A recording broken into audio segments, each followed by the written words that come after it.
Do do do ba ba ba ba da ba ba da ba ba da ba ba da ba ba ba ba da ba ba ba ba ba ba ba ba.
I'm your host, sabrinasalvati.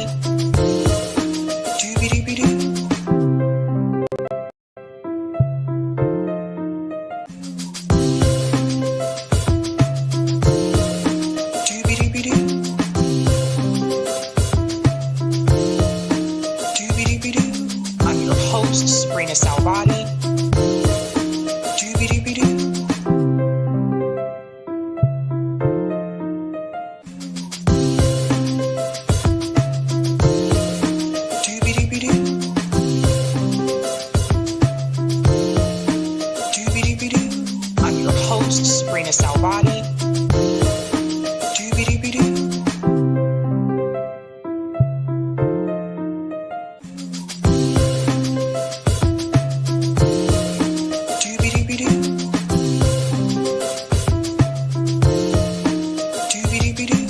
I'm your host, sabrinasalvati.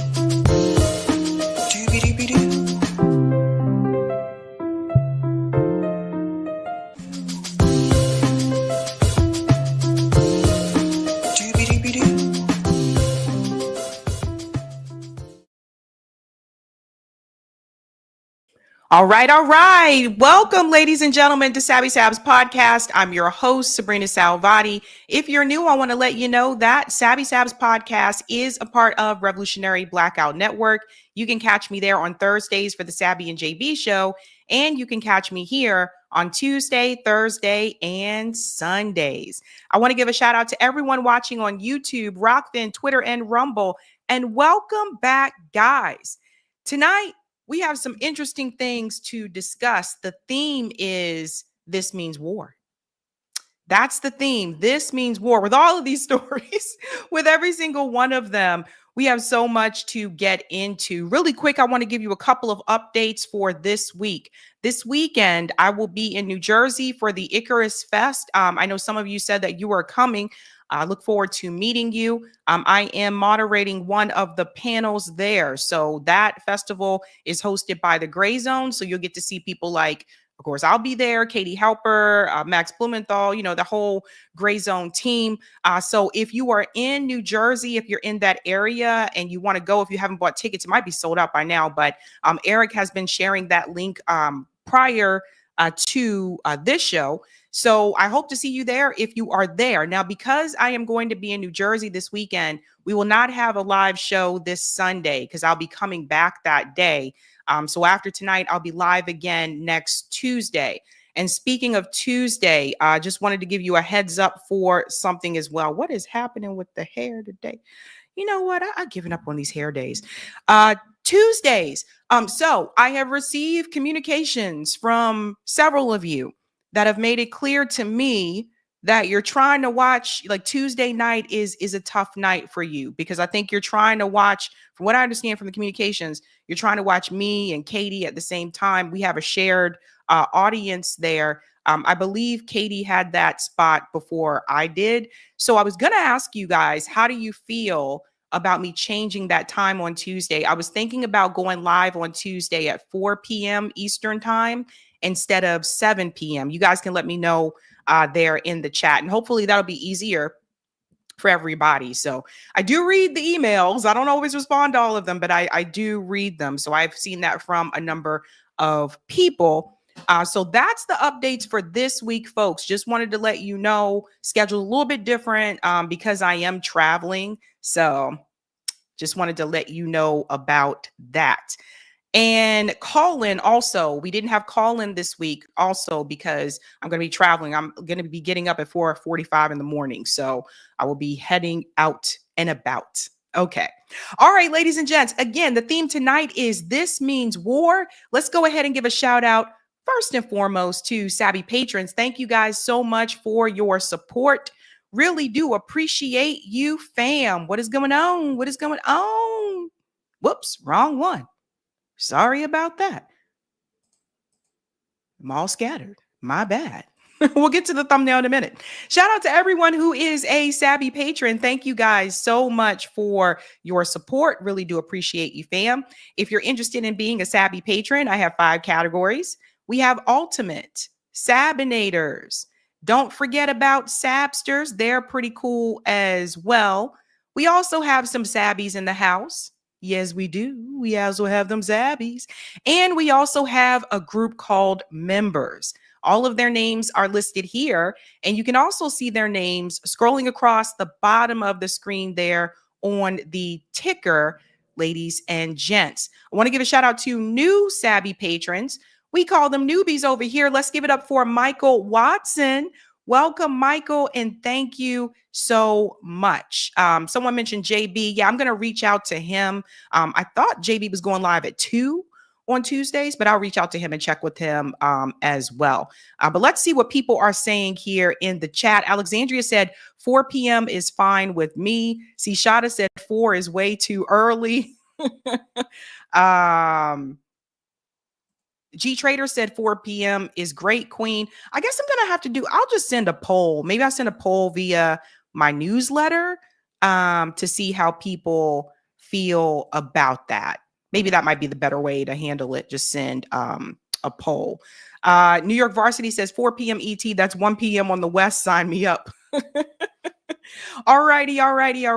Let's give some shout outs to people in the chat, ladies and gents, and then we'll go ahead and dive right in. Like I said, we have quite a bit to discuss. Shout out to Harley says, I'm psyched. Welcome, Harley. Welcome. What's up, Mousy Brown? Venezuela has lots of oil. Yes, they do. We're going to get into that, which much of was refined in Louisiana refineries. But Venezuela also has huge gold deposits. Of course, America wants to own Venezuela. That is why the U.S. sent Juan Guaido. Shout out to Ahmed, says Madam Sabby. What's going on, Ahmed? Greetings, CBC voter, says happy Thursday, Sabby and Eric. Shout out to Blockbuster, says hi. Greetings, Karma says it's time to wake up. I agree, it is time to wake up. Greetings, Kimi says salutations, comrades. Evening, Eric and Corey. What is going on, Mr. Moto Soso runs everything, ashes to ashes, dust to dust. Your iron sword have turned to rust. My words are swords, spoken reverse. This is Mr. Moto Soso's curse. Interesting. Shout out to Quiz Haas, says the U.S. needs to stop acting like an imperialist power. It's embarrassing. We're hated almost as much as Israel. Oof. Greetings, Victor says, who the hell is Wesley Bell? Oh, you'll find out tonight, Victor. You will find out tonight. Greetings, that Houston guy says, turns out I'm a top fan, third most engaged. Yeah, this is something YouTube added not too long ago, where I guess they've been giving people like little crowns or rankings within the live chat to tell you if you are the most engaged person that is watching. I don't know. They're always coming up with something different. Shout out to Justice says Wesley Bell. Who is he? Well, let's just say he's known amongst those who, nah, you know what? I'll just let Sabrina tell the story and then you'll better understand what's the deal about him. Yeah, Wesley Bell. Shout out to Ibnar Stratabus for becoming a Sabby member. Let's give them a big whoop whoop. Thank you, Ibnar, and welcome. Shout out to Patrick. Gosh darn it, who is the 6%? This is definitely a diverse audience. I think Sabby uses these to gauge who's watching. And I can't stand any of the faces in her thumbnail. Maduro gets a mini pass. Well. Do answer that poll, ladies and gents. I'm curious to hear what people think about this particular conflict here. It's just crazy times. And shout out to Volvo says, hey, Cookie, greetings. Cloudness says, once again, it's on. Salute to Sabby and family. Let's get it. All right, guys, let's go ahead and dive into it. What are we discussing tonight? We have quite a bit, like I said, to get into. The theme tonight is This Means War. And not just, combat war, but all of these things, all of these stories are insane if you get down to it. Tonight, ladies and gentlemen, we are discussing, if you have not heard by now, yes, Donald Trump versus Maduro from Venezuela. There's a question mark there that says another war. It seems like it is heading in that direction. We're going to tell you what is happening. The announcement that Donald Trump just made, they are sending Marines to Venezuela. Oh my God, it is getting messy. It's going to get messy. We're going to get into all of that. We're also going to discuss Gavin Newsom. It appears people think that Gavin Newsom may be the person to save the Democratic Party. I don't believe that. I will explain to you why. But Gavin Newsom is getting a lot of attention recently because he has been heavily trolling Donald Trump. We're going to tell you some of the things that people are not saying about Gavin Newsom, a very corporatist politician. So people need not forget where Gavin came from and what he's all about. Don't forget those things. We're also discussing, this is interesting, Marjorie Taylor Greene. I told you guys I covered her recently before. Her position on Israel has changed, right? And I would say the criticism that she gives has been mild criticism, but she's getting heavily attacked just because she simply criticized Israel. But now there's something else that Marjorie Taylor Greene is saying that mimics what we've been saying on the left. And this is actually shocking. It makes me wonder, is Marjorie Taylor Greene watching some of these left shows? Because I'm like, where is all this coming from? We'll get into that. We're also going to discuss Wesley Bell, the guy on the thumbnail there who looks like Norbit. If you ever saw the movie Norbit with Eddie Murphy, that's what he kind of looks like to me. Wesley Bell and Elise Stefanik are getting their heads booed off. Boo, boo, boo, boo, boo, boo. Getting their heads booed off. We're going to get into that, ladies and gents. People are not putting up with it. And last but not least, I talked a little bit about the story on Sunday's live stream, but this Israeli official who was arrested in Nevada for possible child trafficking, who fled to Israel. We have an update on that story, ladies and gents, and you are not going to like what you have to hear. Everybody has been finding ways to protect this guy, and we got some more info about that we're going to get into. So, lots to dive into, ladies and gents. Let's go ahead and get started with that first story. First and foremost, don't forget to smash that like button. Thank you very much. And if you're new, don't forget to like, sub, and share, just like a Care Bear. Let's get into this very first story, ladies and gents. I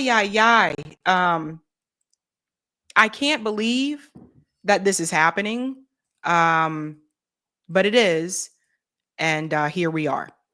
So first and foremost, it was just a couple of days ago that Pam Bondi made an announcement that she was posting a bounty for Nicolas Maduro, for his head, basically.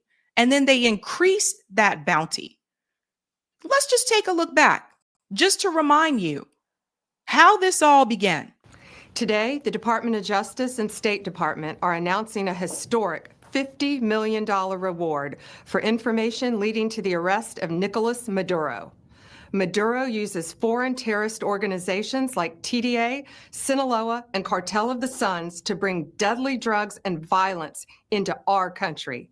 To date, the DEA has seized 30 tons of cocaine linked to Maduro and his associates, with nearly 7 tons linked to Maduro himself, which represents a primary source of income for the deadly cartels based in Venezuela and Mexico. Cocaine is often laced with fentanyl, resulting in the loss and destruction of countless American lives. The DOJ has seized over $700 million of Maduro-linked assets, including 2 private jets, 9 vehicles, and more. Yet Maduro's reign of terror continues. He is one of the largest narco traffickers in the world and a threat to our national security. Therefore, we've doubled his reward to $50 million. Under President Trump's leadership, Maduro will not escape justice, and he will be held accountable for his despicable crimes. If you have any information to bring this criminal to justice, call 1-202-307-4228 or go online. So that was just a couple of days ago. Pam Bondi. I know she's robotic, right? Like the way that she's kind of robotic, the way she talks there. And I was like, are they serious? But yeah, they really were. Here's that flyer here: reward increase up to $50 million US for Nicolas Maduro. Now, obviously, like, we can look at this and say this is regime change in the making. And this is not the first time the Trump administration has taken these types of aims against Venezuela, against Maduro in particular. We'll get into that as well. But now Donald Trump is announcing that they are deploying 4,000 U.S. Marines to Venezuela. Now, Nicolas Maduro obviously is responding to this, and Nicolas Maduro is mobilizing over 4 million. I'll double check the number. Over 4 million militia troops to wait for them. So 4,000 Marines versus over 4 million militia troops in Venezuela. So already the Marines are outnumbered. 2, it has now gotten to that point where Donald Trump is sending U.S. soldiers abroad to basically meet their death. There's no way, like I said, there's no way. You're going up against millions and millions of people. Let's get into it, folks. A lot of people are talking about it. Tonight, the Trump administration is cracking down on drug cartels at sea. A source briefed on the matter tells NBC News the U.S. is planning to deploy these 3 warships near Venezuela. President Trump focusing on drugs coming to the coasts after reducing illegal border crossings to record lows. They can continue to send drugs into our country, Venezuela. Yeah, they've been very nasty. The Trump administration also recently doubling to $50 million its reward for the arrest of Venezuelan leader Nicolas Maduro, saying he violated U.S. drug laws. Meanwhile, in the fight against traffickers, the Coast Guard says it intercepted more than $138 million worth of drugs in the Caribbean this summer. Earlier this year, the president designated several cartels, as well as the notorious Venezuelan gang Tren de Aragua, as foreign terrorist organizations. And despite pulling off a large-scale prisoner swap with Venezuela last month, President Trump has been increasingly at odds with Maduro. Now, let's pause here for a second. Okay, so let's talk about what we do know. Are there drugs that come from Venezuela? Yes, but there are also drugs that come from other countries as well. There are also drugs that are made right here in the United States. I think the drug cartel is what they're using as an excuse. So again, this isn't the first time that the Trump administration has decided to go after Nicolas Maduro. The first presidential administration of Donald Trump decided to go after him as well, even though he continues to deny that. There's a whole book written about it. We'll get into that as well. But here we are, folks, another possible war. And think about everything that is happening, right? We have, Israel and Gaza, you have Russia and Ukraine, and now to add this all on top of it, you also have Israel threatening to strike Iran again. So with everything that's happening in the Middle East and Russia and Ukraine, now add this on top of it. It's a lot happening. right? Now, some people will say, well, we shouldn't allow those drugs to come into the country through the border, yada, yada. I get it. But I'm a little bit confused because first I'm hearing Donald Trump say the border is fixed, everything's controlled. So if that is true, then how are they still getting in?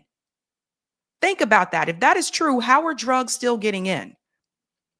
So it just, to me, it's just, I feel like they're using this as an excuse. Someone already mentioned it in the chat. So some of you have been paying attention. Miss Mississippi said similar to what they did to Gaddafi. Exactly.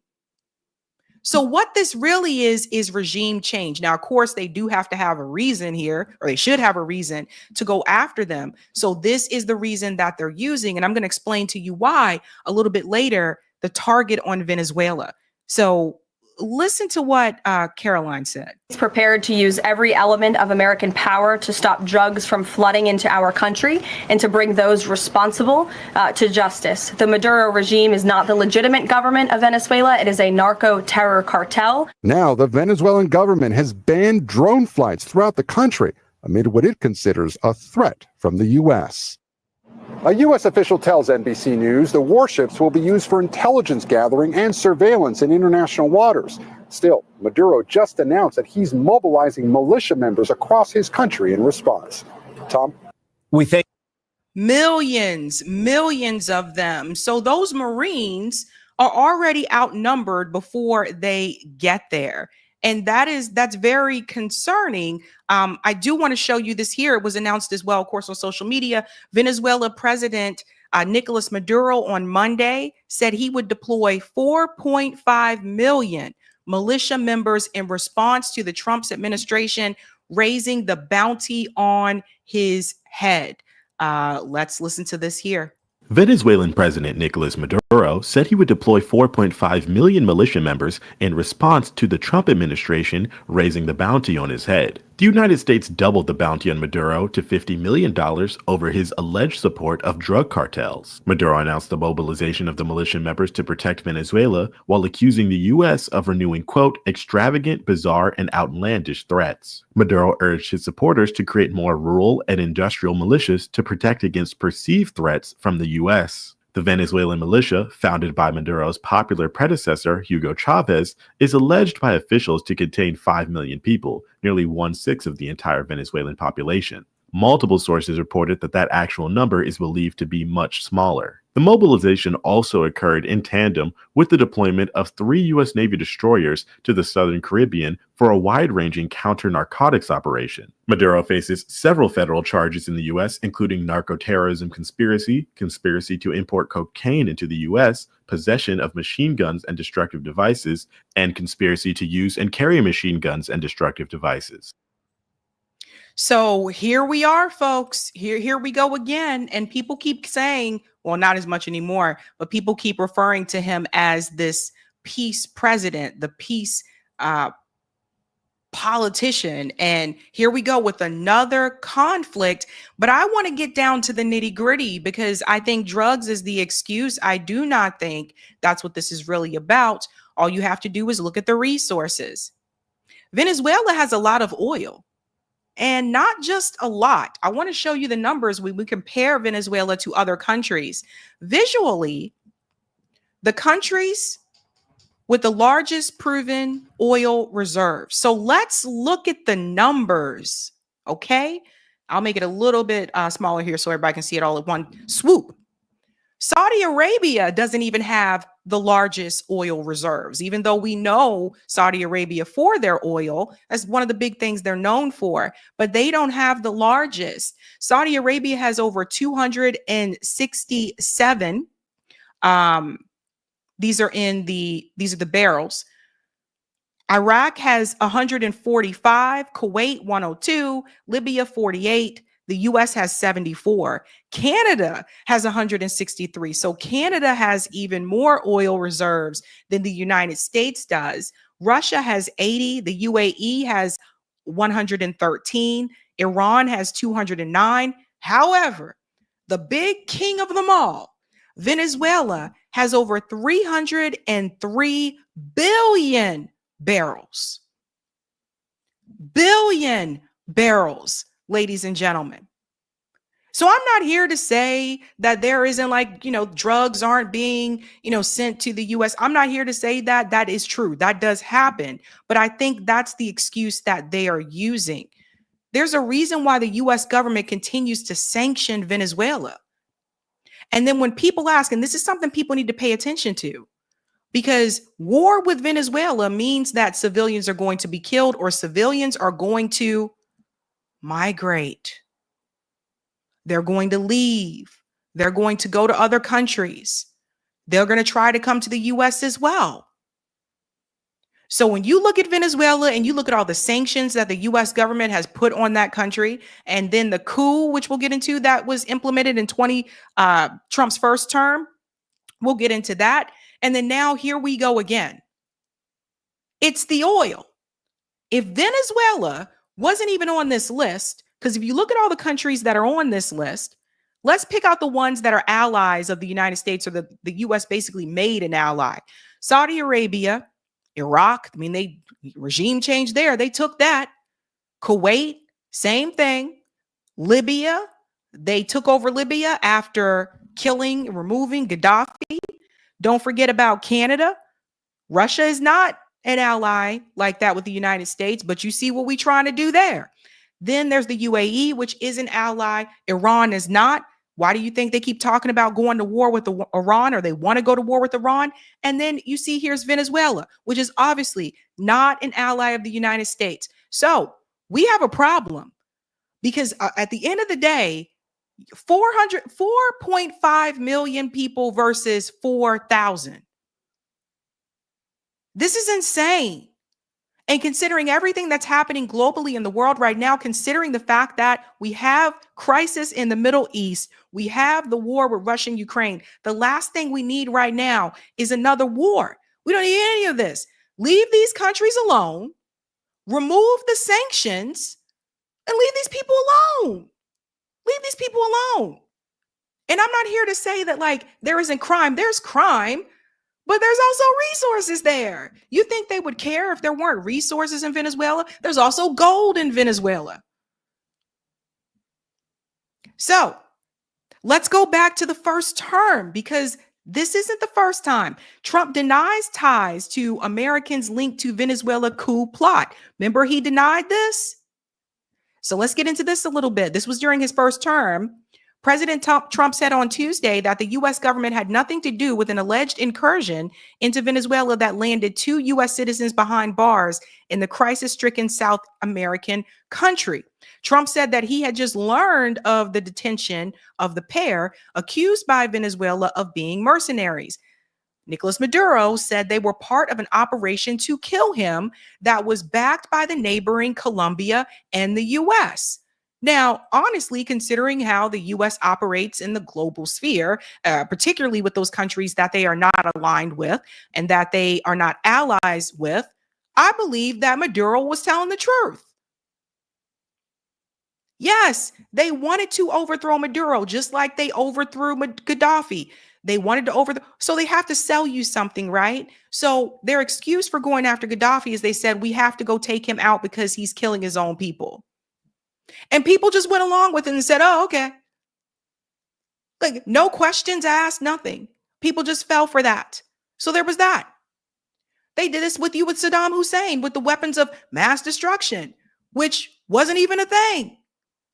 This is something Scott Ritter has talked about multiple times. It's called out multiple times that there were no weapons of mass destruction in Iraq, but they needed a reason to start the war. So that was the reason that they used.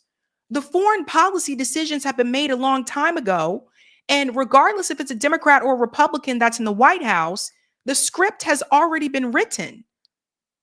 They just got to give you an excuse for it.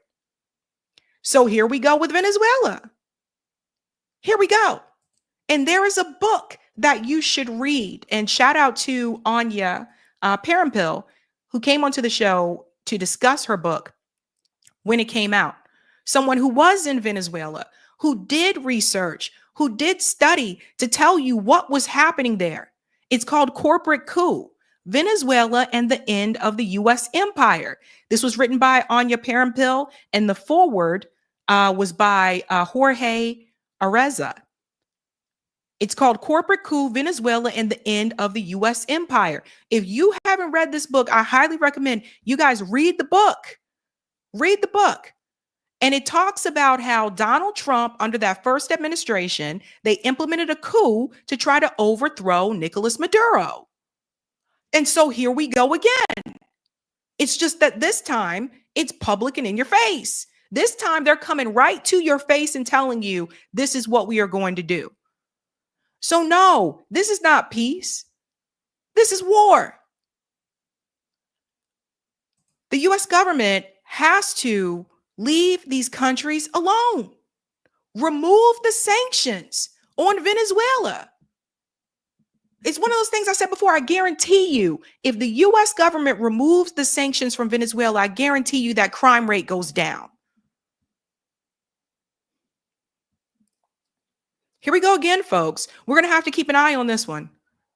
But, and to the Marines, like, I don't, they're basically essentially being sent to their death. How are you going to beat 4.5 million people when there's 4,000 of you? This is one of those things, I continue to say it. And guys, tell your friends, your kids, like, tell everybody, get out of the military. And the U.S. military, the recruitment numbers are struggling right now. And I say this as someone who came from a military family. I came from a military family. And I'm telling you, get out of the military if you can. Please. Because they're just sending them there to, like, have at it. Last thing we need right now is another war. This is absolutely insane. And I really want people to educate themselves a little bit more about Venezuela so that you can understand why they have the economic disparities that they have in that country. Now, I'm not here to say everything is the U.S. fault, but what I am here to say is that the sanctions made things worse. So when you start to look into the histories and you see how, wait a minute, these countries were doing okay. They were thriving at one point. What happened? Same thing with Haiti. Haiti was doing, at one point they were doing well. What happened? The U.S. government happened. They just want the resources. They want the oil. This is also why, make it very clear, this is also why the politicians are totally fine to go along with the Israel plan. Because they want the oil. They want the resources there in Gaza. They want Israel to be able to have access to it. I said this before over and over again. I believe Israel is just a U.S. military base in the Middle East. Now, if we get to a point where we can move away from our dependability on these resources, some of this would stop, I believe, if we can get to that point. What a mess. What a mess. Let's get to some of the comments, ladies and gentlemen. Sabby says gold in Haiti. Here you go. A lot of these countries are not poor. They have resources. The U.S. takes them. They steal them. Hot mess. Andrew, let me hear Newsom denounce the genocide in no uncertain terms. Otherwise, I am highly suspicious. I think he's just another smooth, equivocating, mealy-mouthed politician seeking a spot. We'll get into it, Andrew. Thank you, New York Varsity. So we go after Venezuela, but not Mexico? Yeah, right? Thank you, Roger. I found him. He's in Venezuela. I take Zelle, Venmo, Cash App, PayPal, checks, and money orders. Thank you, Jay. Hi, Sabby. I am at the event for work, but knew you were on. Wanted to drop in and say hello. Also, Trump's moves in Venezuela is for nothing but oil. Have a kick-ass show. Thank you, Jay. Leroy said, I was listening to the speech Gaddafi gave at the UN, where he pointed out the West hypocrisy, called for an investigation into MLK and JFK's assassination.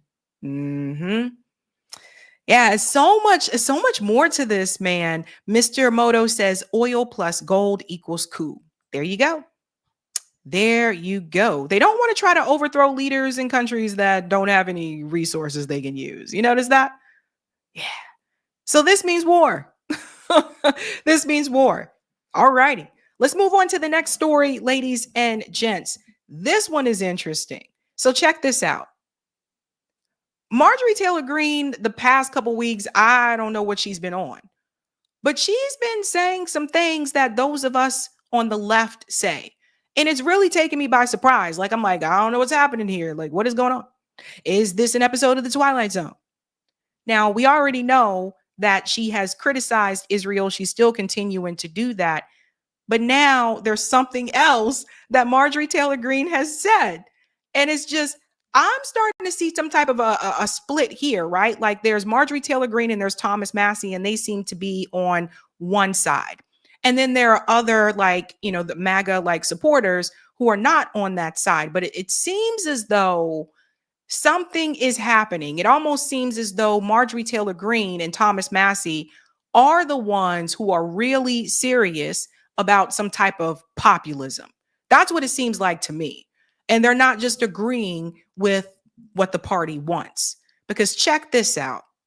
This is wild. I couldn't believe she said this. Marjorie Taylor Greene said, "Hi, we need to completely abolish property taxes." You heard that right, folks. We need to completely abolish property taxes. It forces us to pay rent to the government on property that we own. But if we don't pay property taxes, the property that we own gets taken away from us. That should never happen in a free country. Say, what? I don't know what is happening. I'm like, what is happening to Marjorie Taylor Greene? It's weird, like listening to this. And I said to myself, like, it's almost like I don't know what she watches, but it almost makes me wonder, do you guys think maybe Marjorie Taylor Greene could be watching like some of the left, like commentary shows? Because I don't think that everybody just watches like their niche, right? Like, I think like, if you're like me, I watch a little bit of everything. I don't think that everybody that's Republican only watches right-wing news. And I don't think everyone that's Democrat only watches like liberal news. And I'm starting to wonder, like, what if she's been watching like different, like, I don't know. But I agree with that. This is something that I've been complaining about for quite some time. I never agree with property taxes either. To me, I don't agree with excise tax either. Like in some states, they call it car tax. In Massachusetts, it's called excise tax. My thing is, after I paid my car off, why do I still have to pay taxes for it? The car is paid off. Why am I still paying taxes on this car? And I feel the same thing about the property taxes. Like, why do you still have to pay property taxes for a property that you own?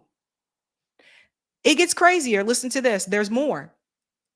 Secondly, health insurance is a giant scam that has become completely unaffordable. And it doesn't make any sense. And I don't know anyone, and I mean anyone, that supports the current healthcare system in the United States.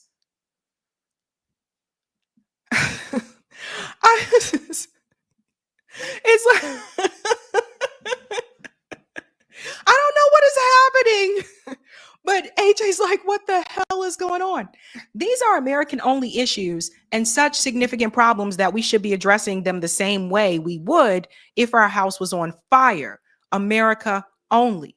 What the hell is happening to Marjorie Taylor Greene? So she's calling out property taxes, and now she's calling out health insurance companies. She said health insurance is all a big scam.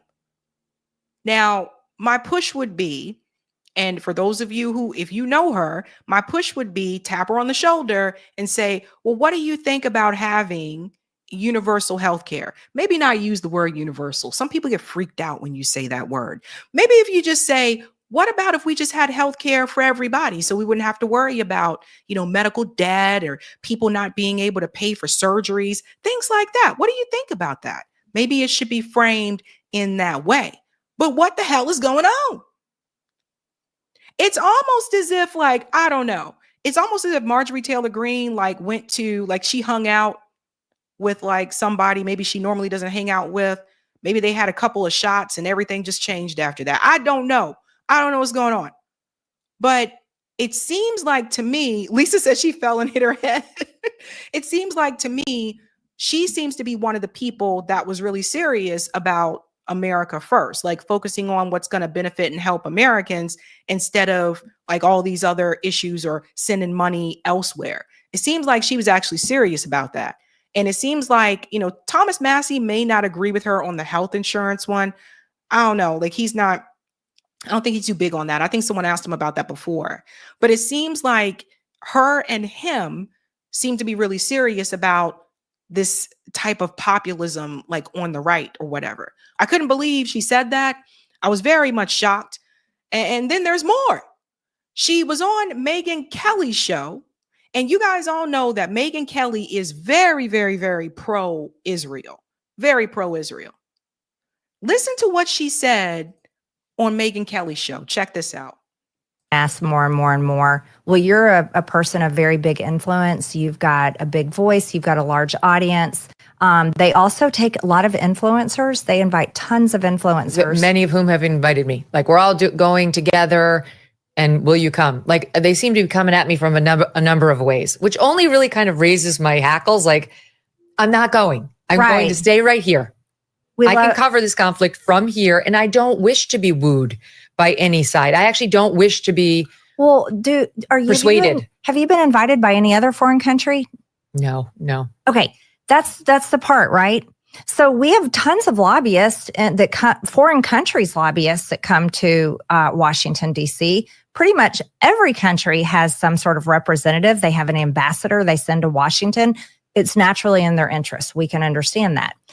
They also are required to register under FARA. It's a law. They have to register as a foreign agent, a foreign lobbyist.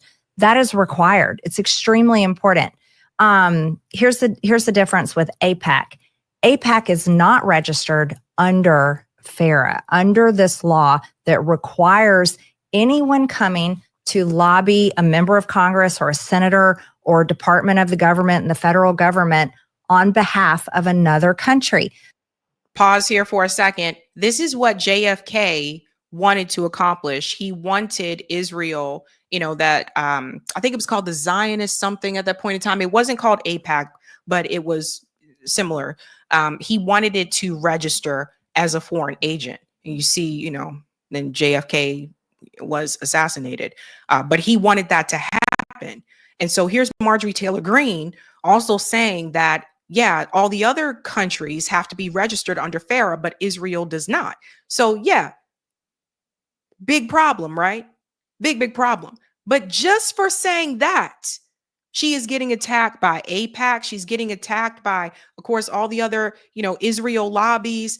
Some of the MAGA supporters have been attacking her, more so the influencers that are pro-Israel. They've been coming after her. But she seems to be standing firm on it, even though they came. And I'll say this, okay? Her criticism of Israel, for the most part, has been mild, right?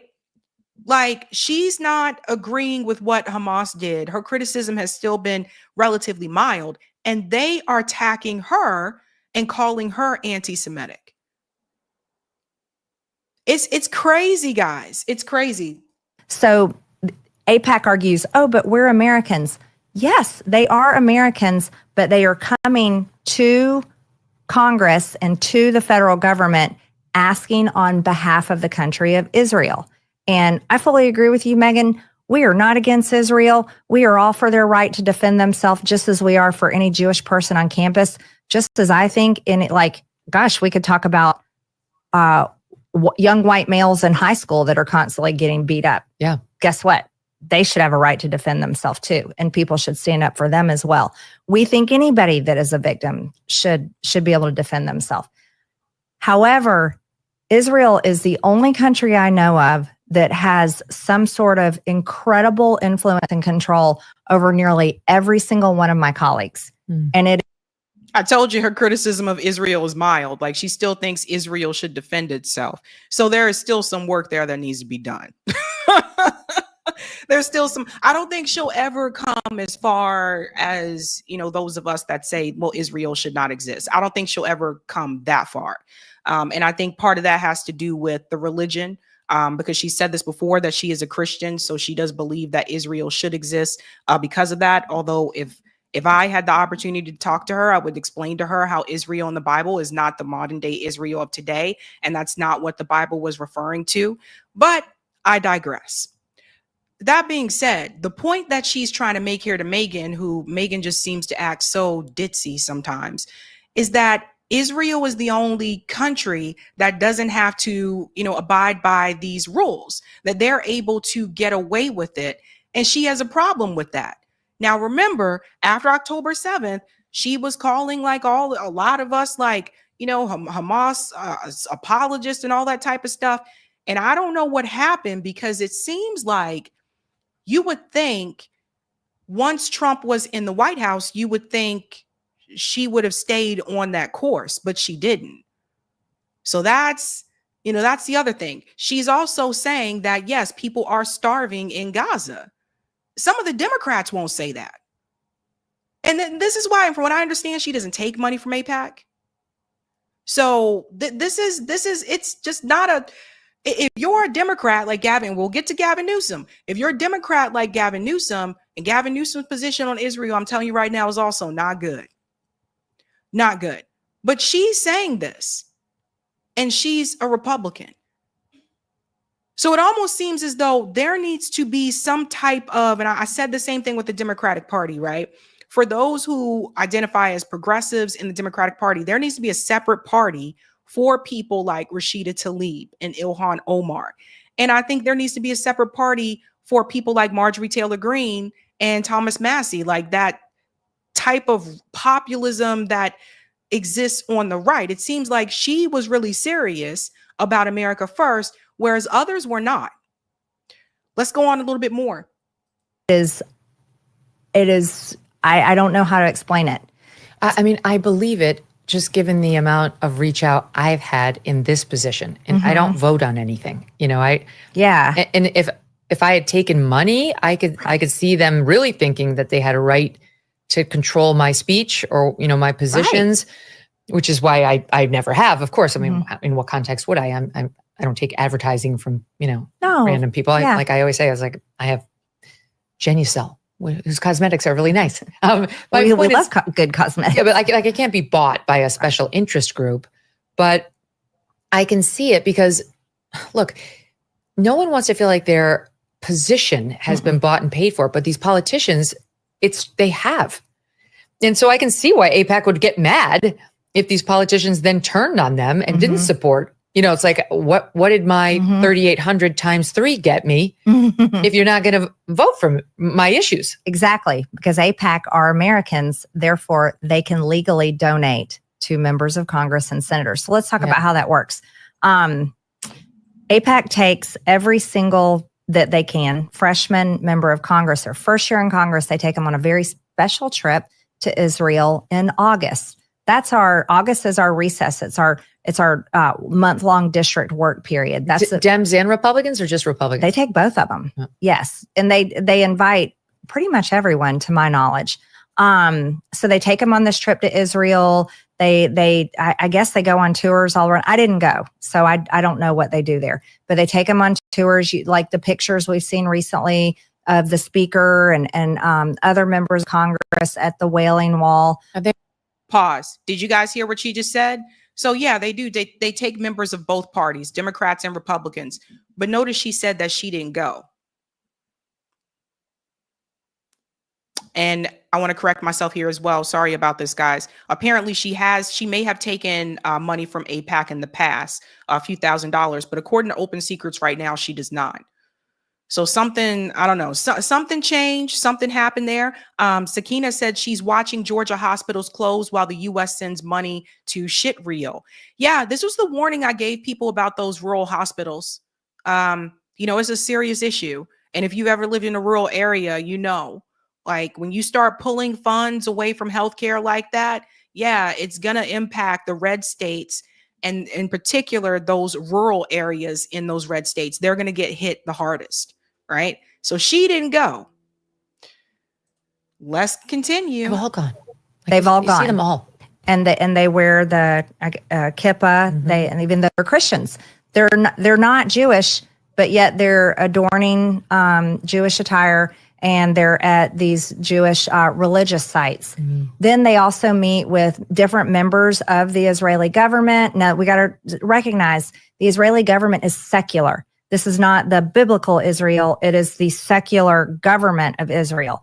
And so they meet with their members of all throughout their government, and the prime minister, Benjamin Netanyahu, meets with them. And so they've done that trip already this month. The new freshmen and members of our leadership all went and they did that trip. They get them when they first enter. You hear what she said? They got the freshmen. So they get them right when they first enter. Here's what else they do. AIPAC takes influencers. They take really big people like you. They want you to come over there. They want to pull you in because they want to pull you on their side. And okay. Everybody start paying attention. Now we know Ben Shapiro went over there, but start looking at some of these other influencers that are pro-Israel. Some of these other political commentators on YouTube that are pro-Israel. Start doing some research to see who went there. Start knocking on some doors. Tim Pool, did you go there? Like I said, we know Ben Shapiro did. David Pakman, did you go? Because they pro-Israel. And see, this is another thing. That's why I said even so-called independent media, in some ways on YouTube, some of these people have also been corrupted.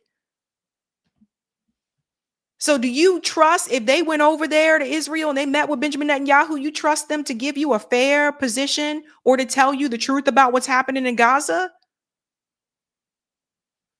I don't think so. And why is that? Okay. For members of Congress, every single year, annually, Israel receives, and we have to vote on it. It's a yes or no vote, $3.8 billion in funding for Israel. Now, what does that money mean? Well, they'll say, "Oh, well, this is for Israel. It's them to be able to defend themselves. They're the only democracy in the Middle East. Yep. They're constantly under attack. They're surrounded by their enemies who wants to annihilate them." That's all true. Sure, we're not arguing those points. However, let's flip over and look at, what does this mean? Number one, Israel is doing so well with their economy, and I'm excited for them. This is a big deal. I wish we were doing this good. We're $37 trillion in debt. Israel is less than $400 billion in debt. Less than. If you're an Israeli citizen, you have government-funded healthcare and you have government-funded college. Uh-oh.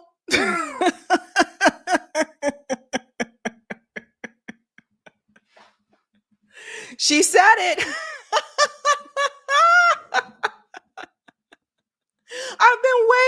I've been waiting for someone who's a politician to say it. That's the part people got to hear, guys. People need to hear that. That's right, Megan. Your precious Israel that you support and you defend so much has the same policies that many of us have been pushing for in this country, and you called us commies. You called us all types of names. Your precious Israel has universal health care and universal college, and the U.S. government gives money to them. Dun, dun, dun. Oh, my God. So why is America having to give Israel $3.8 billion? If they're doing so great and they're funding healthcare and college, and their government is their economy is doing so well and their tax revenue is so good that they're less than $400 billion in debt, why is dead broke America having to send $3.8 billion? Well, then they argue back and they go, "Oh, but this helps America's economy." Well, how is that? Tell me how it helps. Okay, well, because we buy money from your defense contractors. Although guess what? This is really interesting. We give a ton of money to all these foreign countries. And if it's military aid, they're required to purchase weapons from our defense contractors. Except Israel is the only one with an exception. They don't have to buy from our American defense contractors. They can use that money to buy from Israeli defense contractors. Oh, wow. Oh, we got to drop the beat on that one. We got to drop the beat.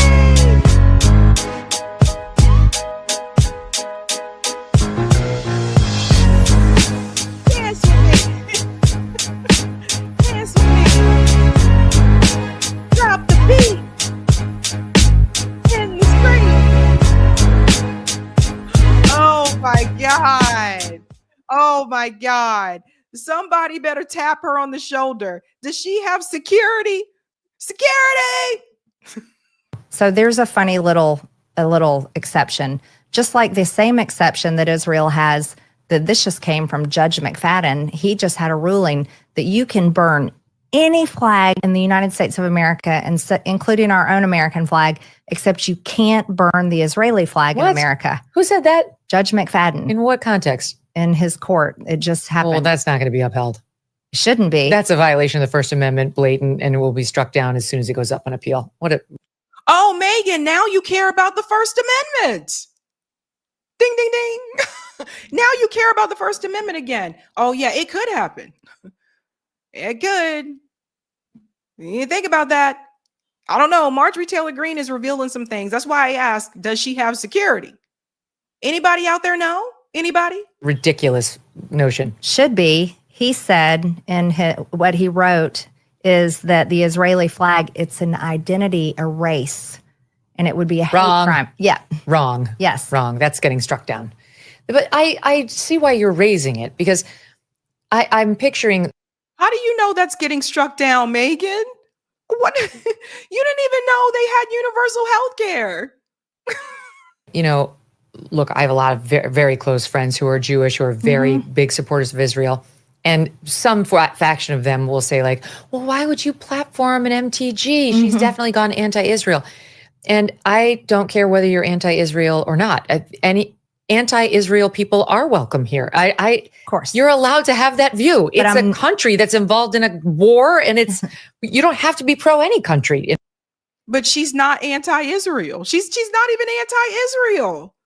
You see how Megan just simply believed what her friends told her without doing any research? Marjorie Taylor Greene isn't anti-Israel. She said this multiple times, that she still supports Israel, and she's not anti-Israel, but she doesn't support U.S. money being sent to Israel, and she doesn't support that there's a genocide happening in Gaza. Megan didn't do any research. Do you see what I was saying about just believing the propaganda that was, said into your ear instead of doing your own research? In order to come here. But I know you're not. I'm not anti. I know you're not. Yeah. But I am also sensing, I discussed this with Charlie Kirk recently, how. Yeah, she knows, but I know you're not. No, I think you do think that she is that way. Right? Let's go to the other part, because there's another clip of this that I want to show you as well. Megan believed that. Check this out. Shout out to Blakely for sharing this. Blakely said this is Nazi shit. Marjorie Taylor Greene has the correct reaction to starving children, and Megyn Kelly does not. Listen to this. Although I haven't seen the number of dead children, injured children, starving children coming out of the Ukraine-Russian conflict like we've seen come out of the Israel-Gaza conflict. Isn't that conflict. because of the Palestinians and their amazing propaganda abilities? Yes, she just said that. Let's go back again. Oh my God. Although I haven't seen the number of dead children, injured children, starving children coming out of the Ukraine-Russian conflict like we've seen come out of the Israel-Gaza conflict. Isn't that because of the Palestinians and their amazing propaganda abilities? Like, I think that's the reason, because the Palestinians put. So all the videos that we have seen is because Palestinians created propaganda. So we don't know what we're seeing with our own eyes. The American doctors who were treating children in Gaza and came back to the U.S. to report what was happening, they're part of the Palestinian propaganda as well. The journalists who were killed in Gaza, the videos of children who were targeted, that's supposed to be Palestinian propaganda. With what? They barely have food. Most of them don't. People are starving, but somehow they managed to have some propaganda, just packaged up so neatly to send to the West. Are we serious? They don't have clean water, but they got propaganda packaged up for you?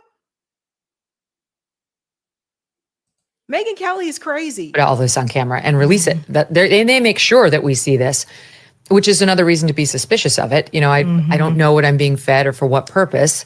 Yeah. You can go there, Megan. You can hop on a plane and you can go there and go see it for yourself.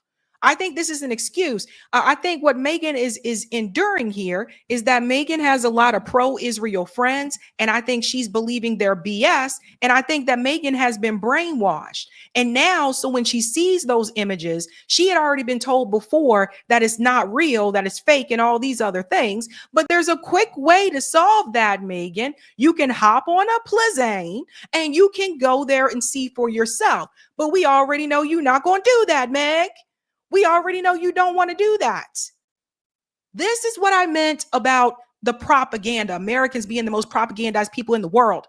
She wants to talk about propaganda coming from Gaza, from people who have nothing, people who have nothing. You say there's propaganda coming from there, but there's no propaganda coming from the people who are in power that control the territory. There's no propaganda coming from the people that are killing the children. This is how the brainwashing works.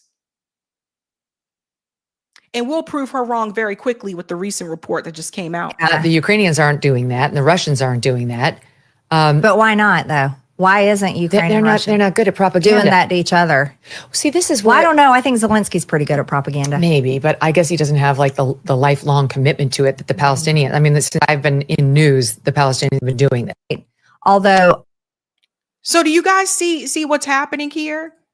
Right? So Megyn Kelly has been very propagandized. She had already convinced herself a long time ago that she didn't like not just Palestinian people, she doesn't like Muslim people. This ain't the first time I've heard her say things like this. She was saying things like this before October 7th, okay?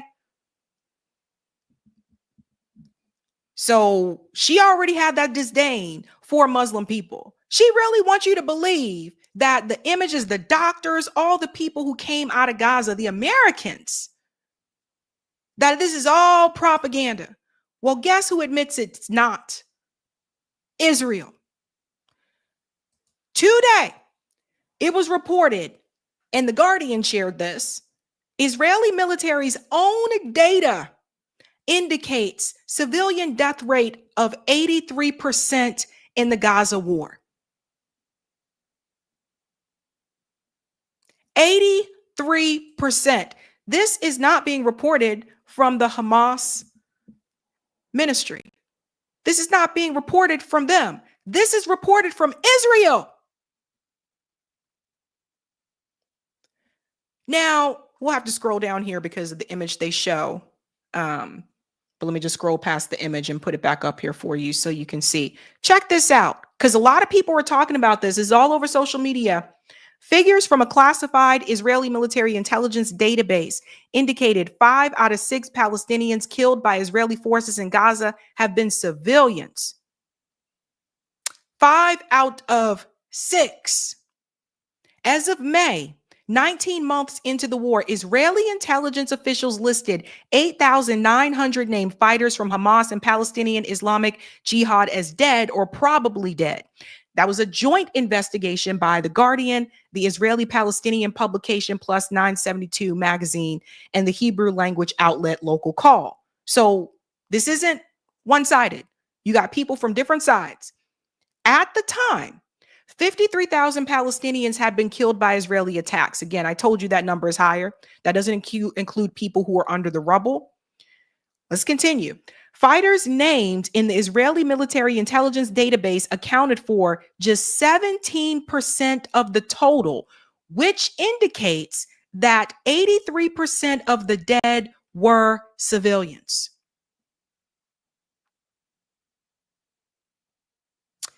83%. Look at the comparison.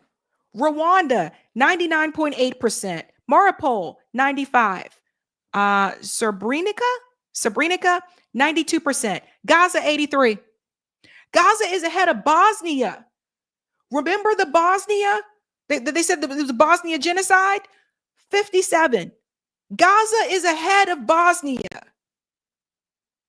There were Bosnian refugees who moved to the United States after that happened. So what in the what? Okay? So Since Megan doesn't want to trust the information that is coming from Gaza, well, maybe you'll trust the information that's coming from Israel's own numbers, their own reports. 83%.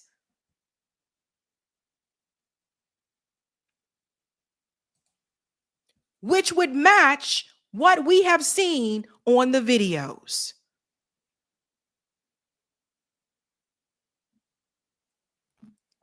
So I don't know, again, what's happening with Marjorie Taylor Greene. Marjorie Taylor Greene appears to have, I don't know. I'm starting to wonder, maybe she is watching like left commentators. I don't know what's happening.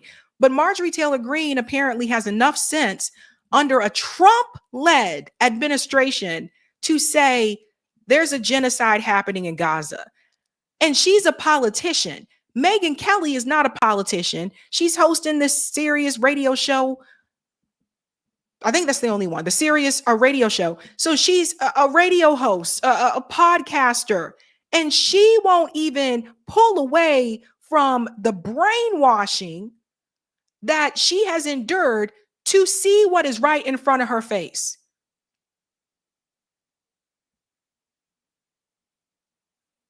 It's crazy. It's wild. And honestly, I sit back and I wonder, and I'm thinking about this as well. I'm like, if Marjorie Taylor Greene sees this, other people see it too, but she's willing to come out and say it publicly. Bernie Sanders won't call it a genocide. Marjorie Taylor Greene is calling it a genocide?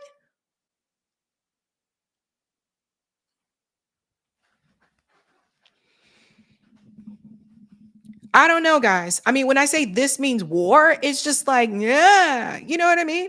Like there's a lot going on right now. And there's splits happening among both parties. In the Democratic Party, there's splits happening in the Republican Party.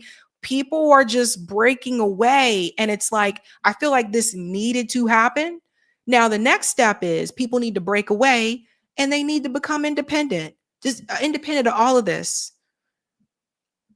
I think it may take some time to get more people to that step, but the numbers are trending in that way if you look at the voter registration.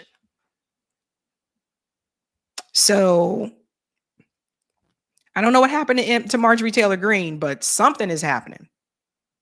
Let's get to some of the comments, ladies and gents. Thank you. Thank you for the super chat, Wandy. MTG is MAGA, not MEGA. Eric said, no member of the Uniparty is your friend, but we can use this to our advantage. There you go. Tim said, MTG is better on more issues than my Democratic Congresswoman here in Portland, Oregon, WTF. Yeah, it's crazy, dude. Thank you, New York Varsity. She is behaving like she is America first. Huh? Thank you, What Democracy? MTG better avoid riding in convertibles. Oh, security. Thank you, William. Hi, Sabs. I like MTG speaking up. She's being soft with Megan as a strategy. But I'm looking for the mind control tricks that can come from anyone. Interesting. Thank you, Xavier. Regarding MTG, Jimmy Dore always quotes Frederick Douglass. I would unite with anybody to do right and with nobody to do wrong. Best wishes, Sabby. I think I said wishes. Thank you, New York Varsity. The only democracy. Then does that mean they get to do what they want? And if not, then why bring it up? Don't let them deflect the argument. They don't even have a constitution. Thank you, Wandy. MTG is MAGA. Megan is MEGA. Yeah, Megan is. And thank you, William. My opinion on healthcare is that we wouldn't need it. If fake Zion trader RFK Jr. would ban all the poison food, meds, jabs, like he said, but he don't. He's kind of falling under the radar, huh? Yeah. All right, ladies and gents, let's keep it moving. If you haven't done so, smash the like. Don't forget to answer that poll. That's an interesting one. And we're moving on to the next story. Okie dokie. Let's make sure. Do we have? Okay. So we got to go to the next one. All right. Peep this, fam. The Democratic Party is in trouble. And the new numbers that were reported in the New York Times show you what that trouble looks like. And apparently, they now, or some of them, believe that Gavin Newsom may be the answer to all their problems. I don't think he is. We'll get into that. But look at the data right now. It's not looking good for the Democratic Party. The Democratic Party faces a voter registration crisis. So again, we're talking about those who are registered. We're not talking about the way that people vote, but the way the registration numbers appear right now. Right now, if you look at these two maps here, the blue for Democrat, the red for Republican, as you notice in all of these states here, and they're comparing them to Republican states, Democrat voter registration is down. Republican voter registration is increasing. This goes through 2024. It's not looking good for the Democratic Party.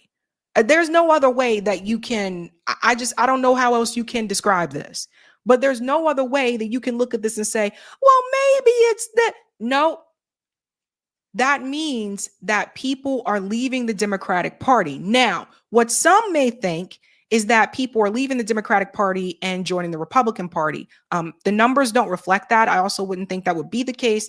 There may have been some that have done that, but the majority, no. They are registering as independents. And this is what I was talking about. More people are leaving the Democratic Party and choosing to register as an independent. Hell, I'm living proof of one of those people. I did that after Bernie 2020. I made that move. I said, yeah, bruh, I'm just gonna register as independent. I said, I don't know, bruh. There's some crazy things that are going on. And so they believe that show you the Gavin Newsom stuff, because they believe that Gavin Newsom might be the one to save the day. And as I told you guys before, I just don't believe that politicians are heroes. And I think a lot of the change is going to come from the ground up, not one particular person. But if you look at this here, it says for the first time since 2018, more new voters nationwide chose to be Republicans than Democrats last year. Democrats lost about 2.1 million registered voters between 2020 and 2024 elections. That's a lot of people. That happened within 30 states, along with DC, that allowed people to register with a political party. In the remaining 20 states, voters do not register with the political party. So that's important for people to know. Republicans gained 2.4 million. It just doesn't look good for you if you're in the Democratic Party. Now, there are still more Democrats registered nationwide than Republicans, partly because of big blue states like California that allow people to register by party, while red states like Texas do not. But the trajectory is troublesome for Democrats, and there are growing concerns over what to do about it. Now, some people believe that Gavin Newsom could be the answer to that question. If you guys haven't seen this, he's been trolling Donald Trump recently. And while that does get a lot of attention, I'm going to make sure I bring your attention as well back to his policy positions and the things that Gavin Newsom has done. A lot of people are looking at this and they're saying, well, Gavin Newsom is saying to Donald Trump, this means war. And this is a way to get him out there to prepare America for a possible presidential run in 2028. I'm here to tell you, don't fall for it. Gavin Newsom is corporate, corrupt politician. But this is what is happening right now, folks. Can Gavin Newsom be the one to turn that around? As the state of California responds to and fights back against the blatant political power grab in Texas with its own redistricting effort, that state's governor, Gavin Newsom, is fighting for a different kind of power in today's political landscape. Attention. Newsom's press office for the past week and a half has been flooding the zone by flooding social media posts with posts that mimic Donald Trump's style and doing what no Democrat has tried for the last 9 years in dealing with Donald Trump, beating Donald Trump at his own game. Since Donald Trump posted a fake Time magazine cover of himself as king, Gavin Newsom's team did the same thing. In one post, Gavin Newsom calls MAGA Republicans, quote, snowflakes in all caps, In another, he says this, quote, Donald is finished. He is no longer hot. First the hands, so tiny, and now me, Gavin C. Newsom, have taken away his step. Many are saying he can't even do the big stairs on Air Force One anymore, uses the little baby stairs now. Sad, referring to a picture of Donald Trump alongside Vladimir Putin. He just wrote, vaxxed, and Newsom has already captured the visual style of the quintessential Trump post. There's the retweet of buff Gavin Newsom holding an American flag, or maybe. And again, these types of things, they're going to get a lot of attention, right? So Gavin Newsom is basically trolling Donald Trump. He's like, okay, you did these, posts. Now I'm going to make posts to mimic the posts that you have, etc. But does that actually transfer into votes for a presidential election?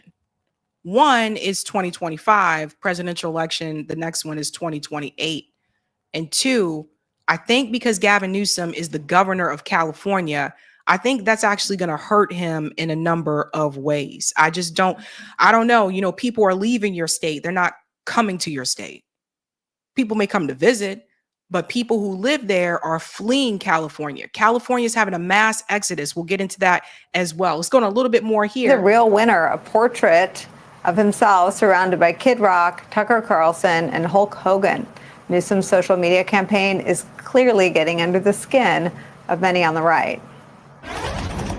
I don't know what he's trying to do, but it comes across as childish. And you're the governor of the biggest state in the union. What are you doing? This is a sitting governor. Those are Congress people. And it feels like we're watching a summer camp skit. We're watching slam poetry. We're watching these attention seekers that are just so wrapped up in clickbait, and they are supposed to be governing. Hypocrisy is dying a sad and tragic death right now. Say the anchors from the network that paid $800 million for their lies. Now, if the hypocrisy in all of this isn't clear enough, if it doesn't smack you on the side of the head, here's what podcaster and radio host Charlemagne the God had to say about Fox News' reaction there. Okay, we don't need to get into the whole Charlemagne thing as well. You guys know how Breakfast Club does the copyright thing and all that stuff. But here's another one here that I want to show you guys.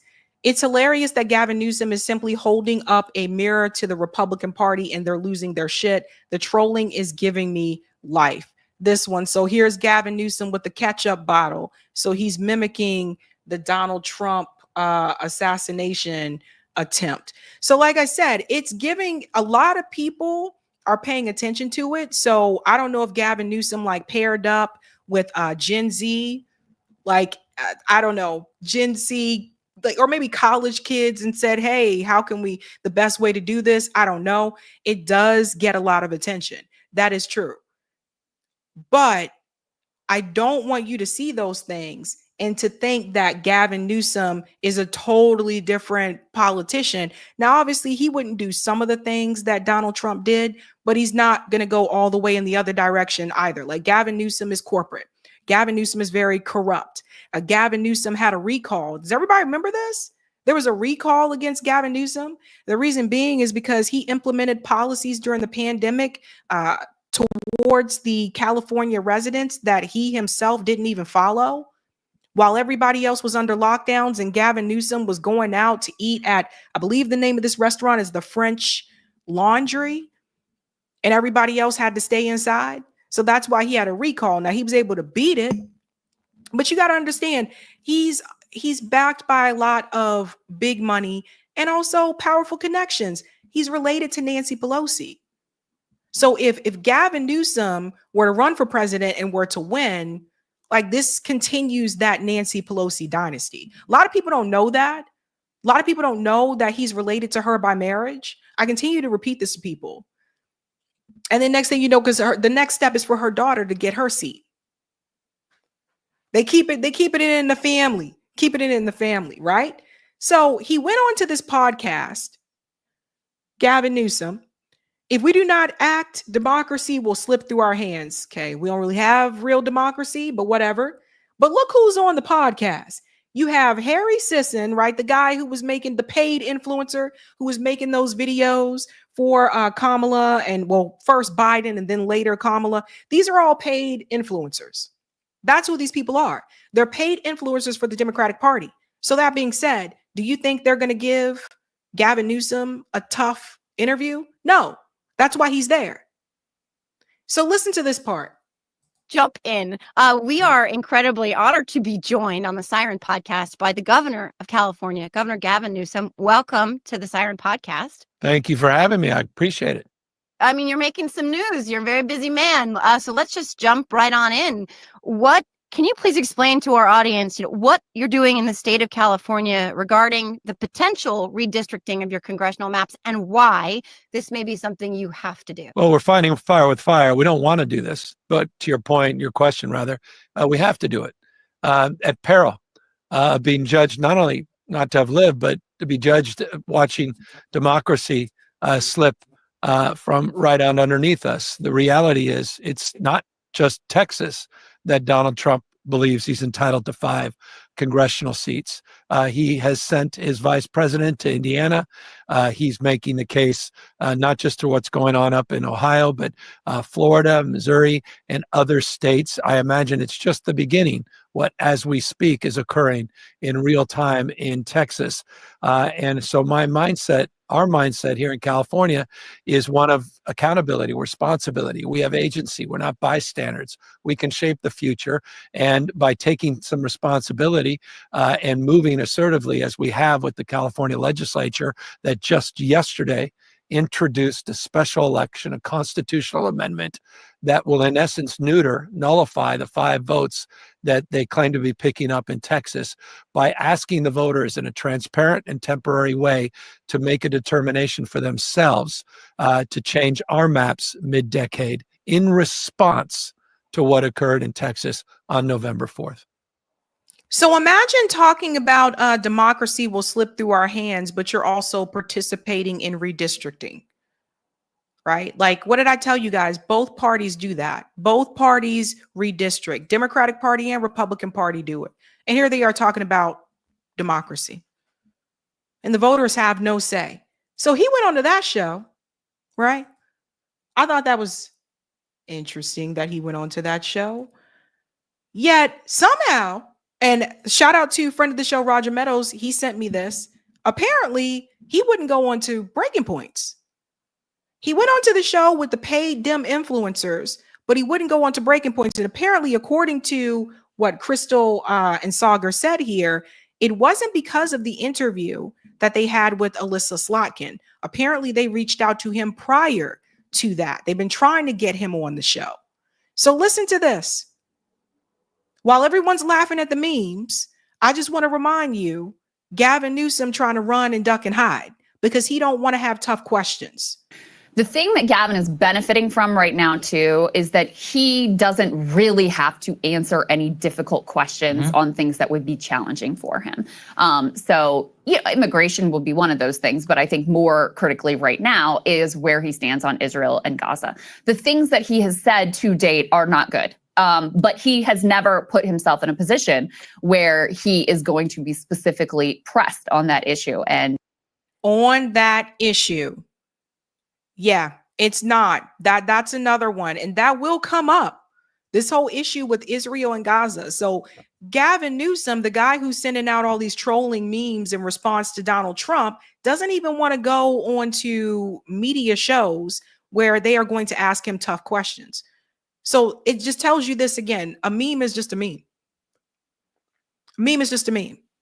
If you can't even answer tough questions, but you want to be president. So hear this part.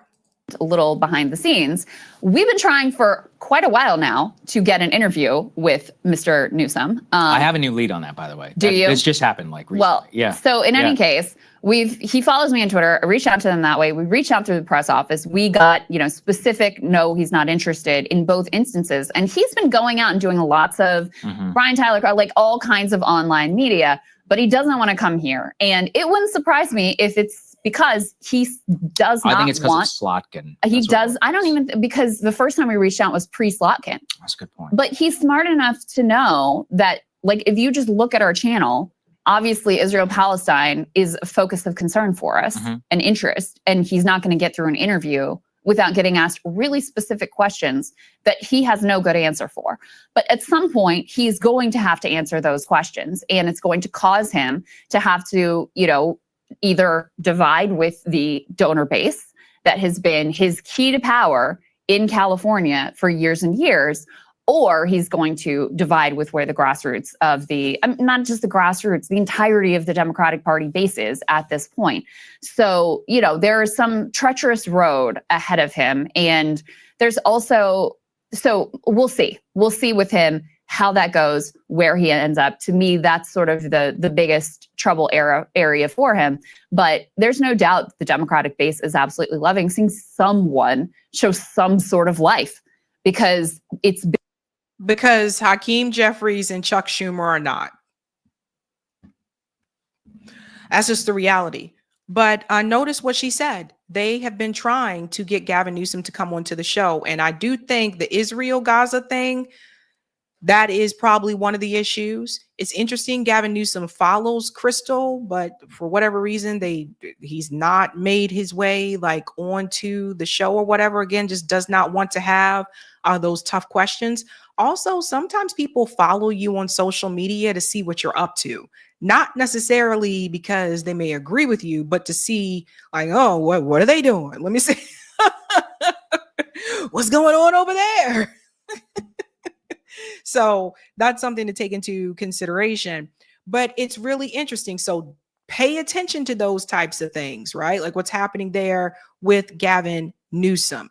So there's the Israel-Gaza thing, which obviously we know is an issue, but there's other problems that Gavin needs to deal with. In particular, as governor of California, and I showed this to you guys before, the fact that California has the highest housing wage in the United States, that's not a laughable matter, right? That's something that Gavin Newsom needs to deal with, where you need to make $49.61 an hour to afford a 2-bedroom rental. People are not saying, let's move to California. Maybe some people want to, but they can't really afford it. People are leaving California. They've been leaving California for years. We used to call it the California exodus. People are like, I am getting the hell up out of here. And they leave California and they move to states like Texas or Florida. They move to states where there's a lower cost of living. They move to a state where they might be able to buy a home. Can you imagine that? People I know that I've met that grew up in California basically told me it's not this idea of one day that I'll buy a house in California because it's just unrealistic. Isn't that ridiculous? Highest housing wage, the homelessness crisis in California. Gavin Newsom also been a part of that, right? Like I remember we were covering this, maybe it was, I think last year or the year before, where Gavin Newsom was removing the homeless encampments. Well, where do those people go? And how does it even get to that point where all those people are homeless in California? There have been a number of things that I've followed where some of the people who were homeless in California, these were people who had jobs, but they, either lost their job or were in between a job or they got evicted for whatever it meant. A lot of people live paycheck to paycheck, but also because California has the highest housing wage. It's not just LA. It's not just San Francisco. And no, it's not just California, but I'm just looking at all these things and they're not adding up, right? And I can see people already starting to send their brains back to sleep and say, well, Gavin Newsom's out there and he's a fighter. No, Gavin Newsom is just having a couple of memes. He's doing like a meme war, right? Like this means war. But on the ground and politically in California, his state is in trouble. And he's the governor. And when I look at the homeless issue, this is exactly right. Power to the people.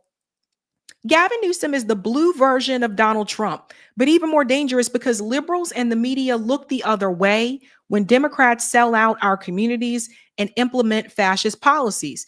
And it's true. If you put Gavin Newsom's face on the character and the character says, I hate homeless people, the receptionist says, oh, you're sweet. But if you put Donald Trump's face on that character and it says, I hate homeless people, The receptionist says, hello, human resources.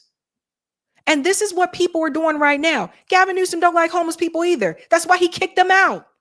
That's why he took up the encampments. There's video footage of him doing it himself. Where do these people go? How does your state get like this? Don't get me wrong, there's homeless people everywhere, but damn. You got to take a look at this at one point. Right? So this is my fear, that people see Gavin Newsom memeing Donald Trump, and then they just go back to sleep and say, hey, Gavin's out there and he's going to fight against the people. But I want to remind you of some things. It was just a little over a year ago, that it was Gavin Newsom who was the one who vetoed key parts of the reparations package in California. I don't want people to forget this and how this went wrong. Don't forget, those activists had the number of votes that they needed from the California legislature, from the state legislators. They already had the votes. That's why they went forward with it. What happens? Gavin Newsom comes in to strike it down.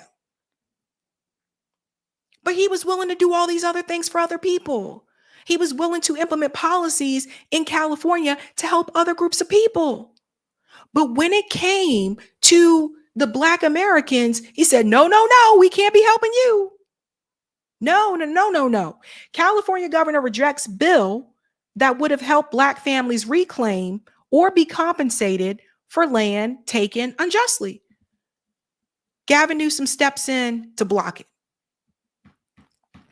And they had the votes. So we're looking at a state like California, which is expensive, highest housing wage, high homelessness rate. People are exiting your state. You're having a mass exodus in California. It's been that way for years. And you want to be president of the United States? You blocked the reparations package from the activists in California, but you want the Black vote?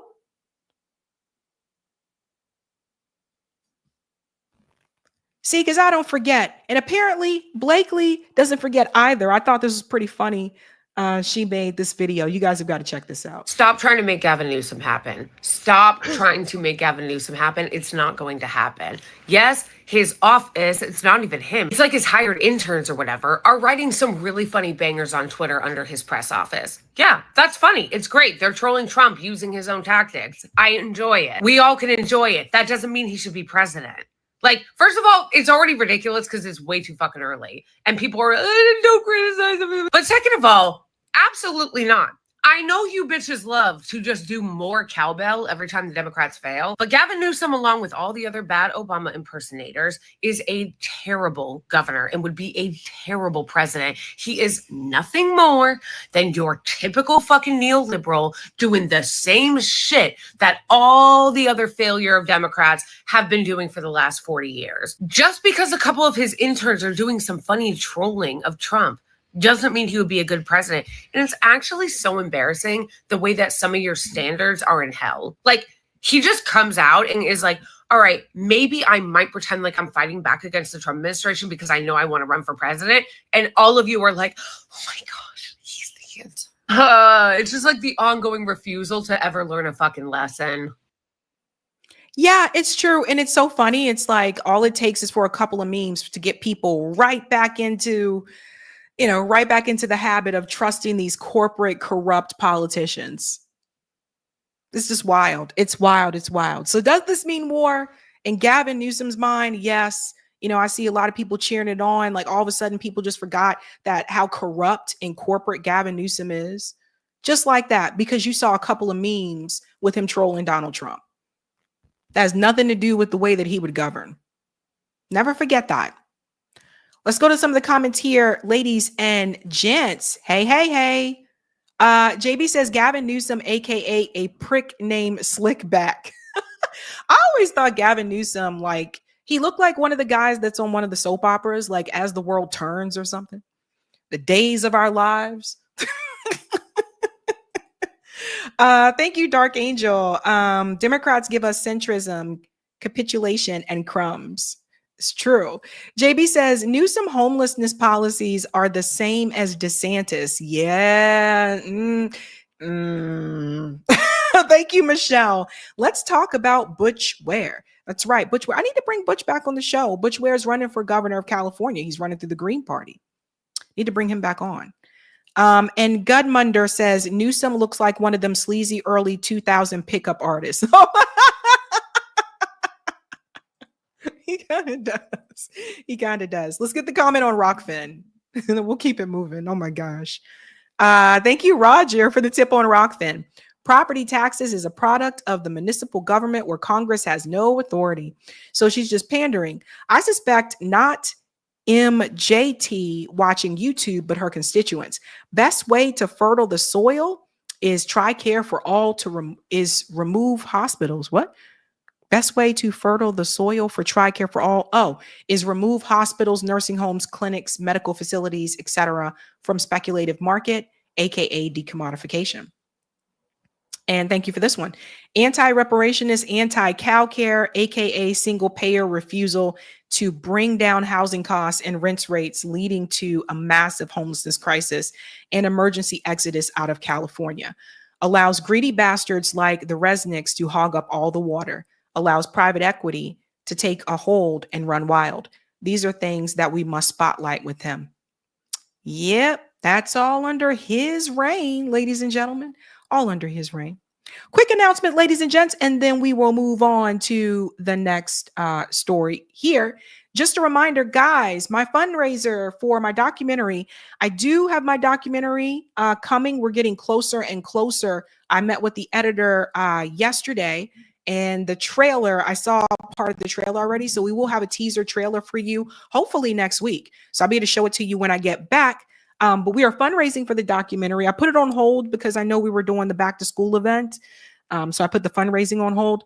But yeah, the documentary is called Removed. It's about the Black erasure in Boston. People, I think you guys are really going to like this. It's going to give you a tidbit as to what's been happening here in Boston, what they did to the Black community and what they're still doing. If you are a politician here, you're probably not going to like that documentary. You're probably not going to like it. Anyway, the goal for fundraising is 10,000.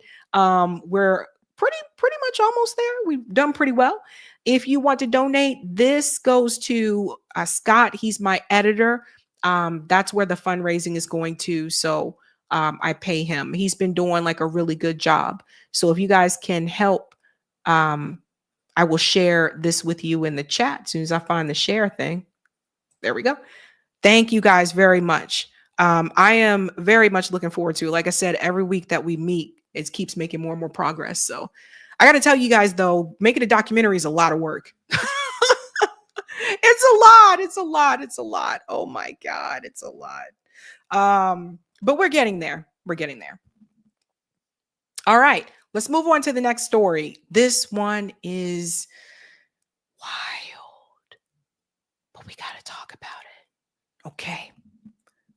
Again, the theme is This Means War. And get ready for this one. On Sunday, I told you about the Israeli official that was arrested in Nevada for child trafficking, who was arrested but then was released and fled to Israel. We now have more information about that particular story that you guys need to see, because this is some crazy stuff. Check this out. Acting U.S. attorney for Nevada, who decided not to prosecute Tom Alexandrovich and let him free, is Israeli-born Sigal Shatta. She was appointed by Trump.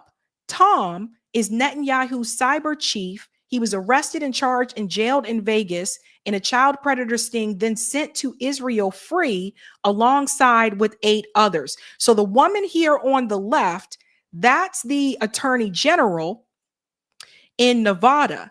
She's Israeli.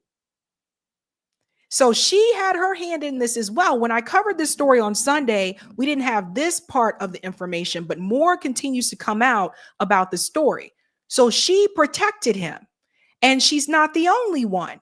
Now, you know, we covered this a while back, that Israel has become like a known place for pedophiles. That was reported by CBS years ago, way before October 7th. So she let him go. And there's a little bit more. I want to get into this again. Shout out to that damn squirrel. Z Squirrel is on it. Z Squirrel finds everything.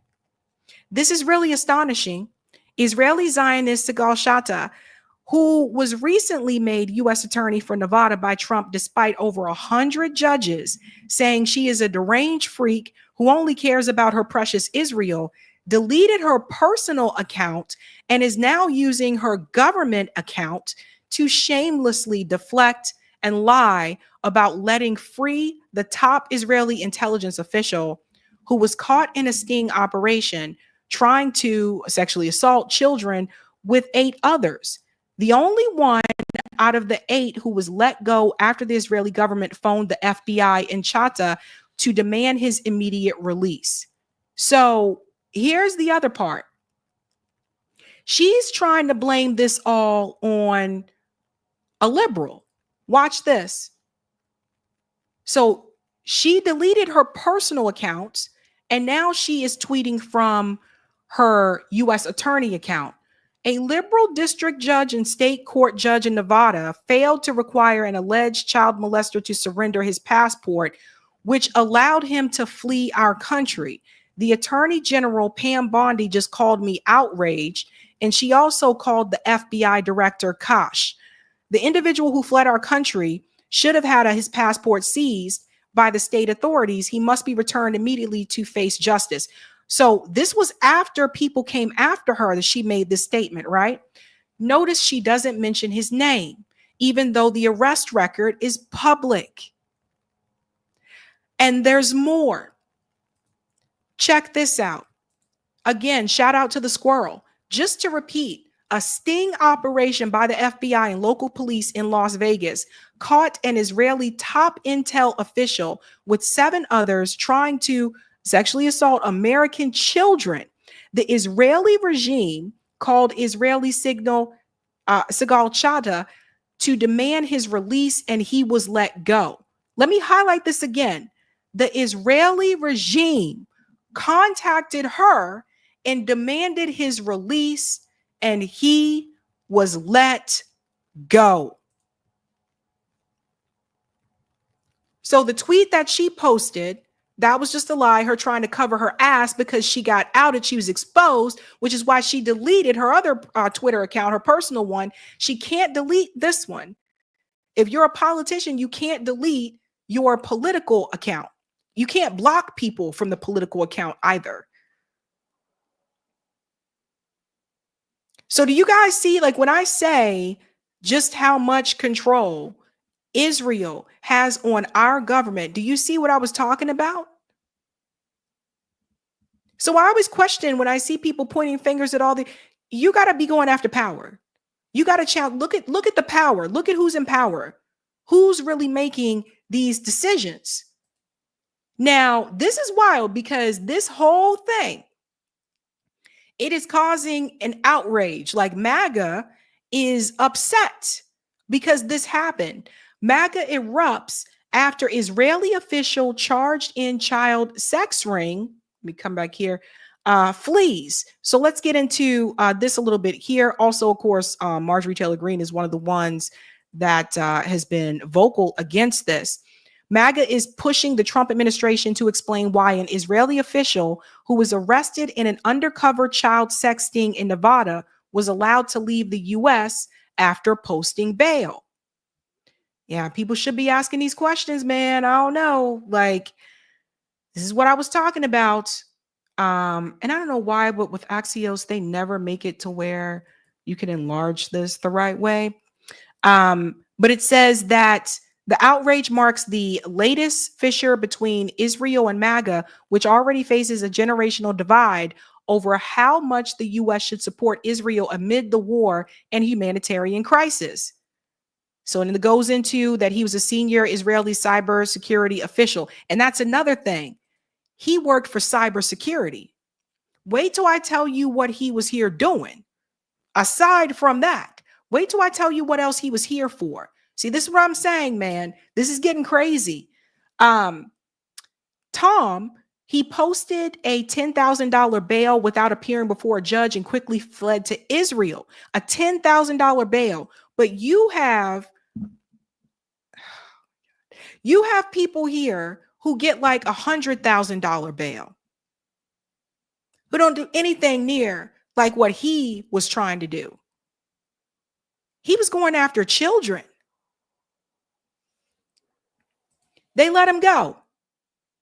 It goes on to say here, Clark County District Attorney Steve Wolfson told the Las Vegas Review-Journal that the handling of the case was standard, and the State Department denied that the U.S. government intervened. But I got proof to show that's not the case. We got proof to show that's not the case. Listen to this. MAGA influencers are up in arms, demanding the Trump administration push Israel for his swift extradition to the U.S. to stand trial.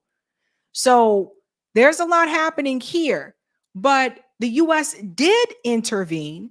They absolutely did. And you need to see who he was here meeting with. So shout out to Max for this one.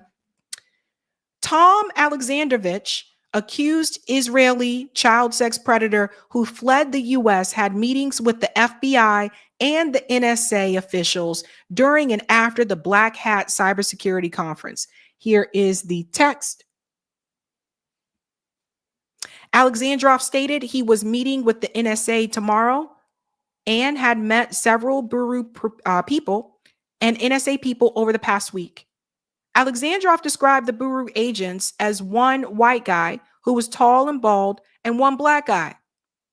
Alexandrov stated he was at the conference to learn.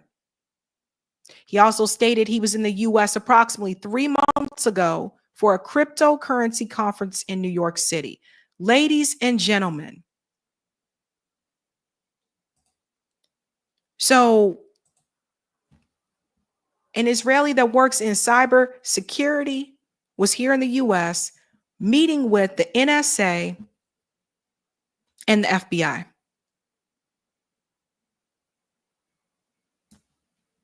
Nobody seems to think the U.S. was involved in this.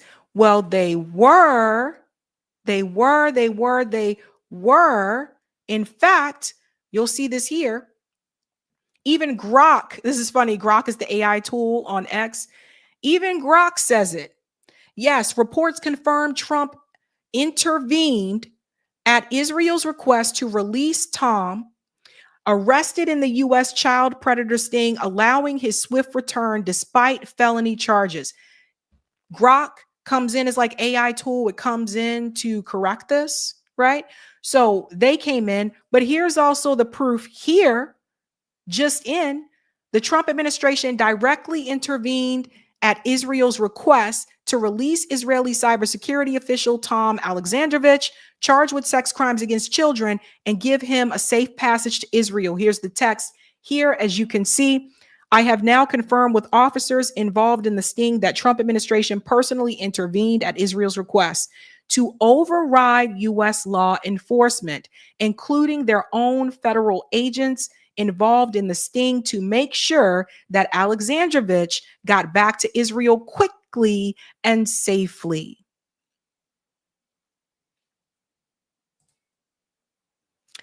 And meanwhile, they have your attention directed in all these different directions. You got this possible war with Venezuela, you know, the National Guard coming into DC. At the same time, the Trump administration is protecting child predators and allowing them to flee to Israel because Israel told them to.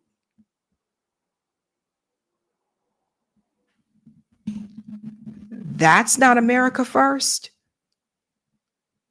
That's definitely not God first or Christian like.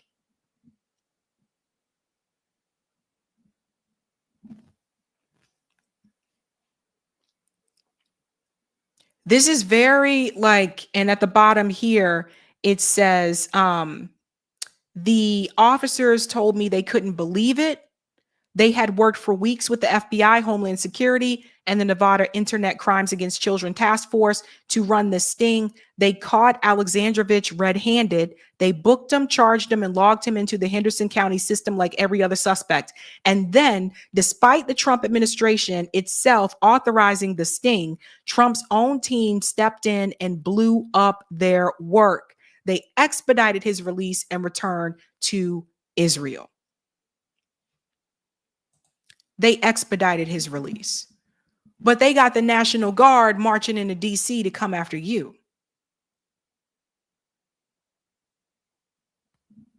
That was all a distraction. This is what I was trying to tell people. Sending in the National Guard, taking over the police in DC, all those things, going after people who are sitting on the steps smoking cigarettes and asking them, are you smoking weed? That is all a distraction. They're not going after these people. They actually had this guy arrested and captured, but they let him go because Israel told them to.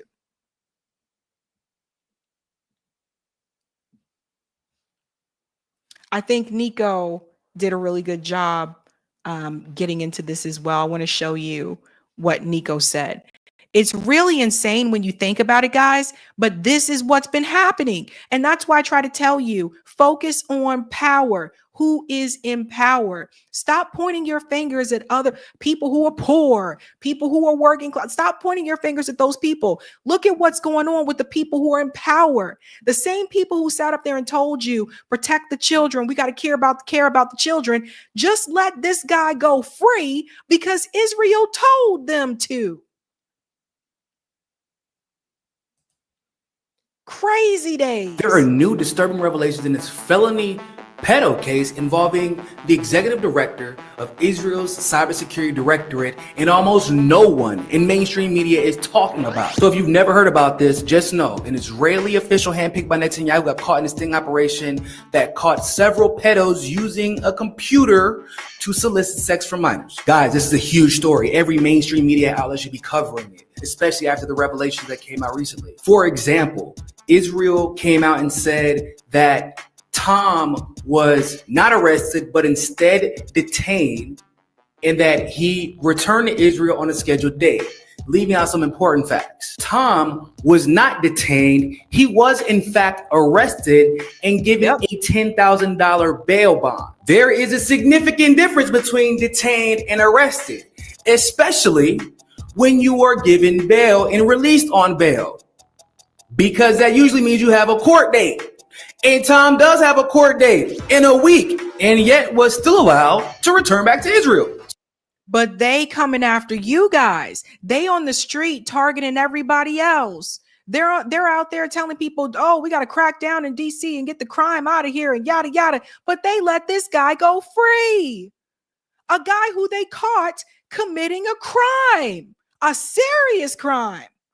So the logical question in a felony case involving soliciting sex from a minor would be, which federal official do we hold accountable for allowing this man to post bail while leaving the country as a flight risk? Well, actually, it wasn't a federal judge that made that decision. It was a district judge, Barbara Shafalakwa, who allowed him to post bail and leave the country. Yeah, some of y'all are somewhat confused.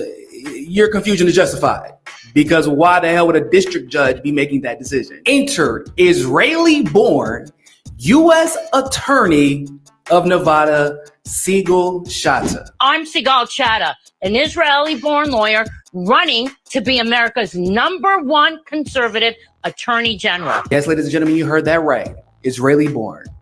I'm sure there's no conflict of interest there. Shatta's office put out a statement last week saying that Alexandrovich was arrested in Nevada Internet Crimes Against Children joint operation. He was booked into the Henderson Detention Center. This important multi-agency operation that targeted child sex predators who preyed upon the most vulnerable members of our community.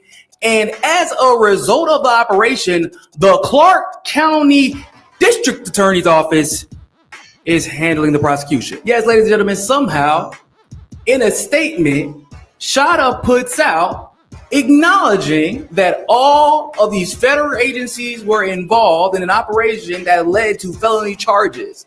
And her conclusion was, so we're going to kick this shit down to the DA's office. A U.S. attorney would only kick a case down to the DA's office if it was non-federal, non-felonious, wasn't a big deal, or sometimes with resource constraints. Now, this case obviously doesn't fall into any of those categories, and to conduct an operation like this, the U.S. attorney would have to be involved. In other words, this should have never been kicked down. And Shada is even aware of this. Because when people put two and two together and started calling her out on X, literally yesterday on August 19th, Siegel Shada deleted her personal X account. But Yes. And there's more there. You follow Nico here on Hotspot, but this is a very damning story, and a lot of corporate media outlets are pretending that this didn't even just happen. Axios covered it. I think The Guardian may have covered it a little bit, but people need to pay attention to what is going on around here. And then you wonder why I talk about Israel, because I'm focusing on where the power is. You see the things that are happening right in front of you.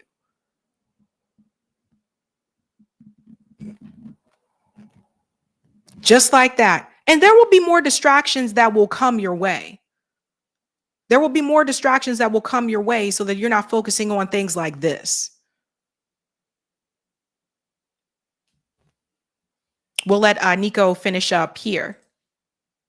we shouldn't at all be surprised at the way she mishandled this case, considering that over 100 judges in a bipartisan effort, guys, came together to say that she was unfit for office just 3 weeks ago.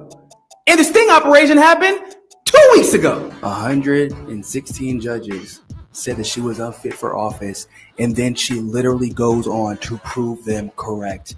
And no one in the mainstream media thinks this is a big deal. Better yet, no one in the federal government, no one in the Department of Justice thinks that this is a miscarriage of justice. Do y'all really, y'all heart and soul believe that Tom Alexandrovich is going to return to the U.S. in a week to appear in court for a case where he will undoubtedly be found guilty? Fuck no, he ain't coming back. And that's exactly why Shada kicked this down to the districts. She wanted to be as far away from the decision-making process involving this case as possible, because she knows she would have to prosecute an Israeli official.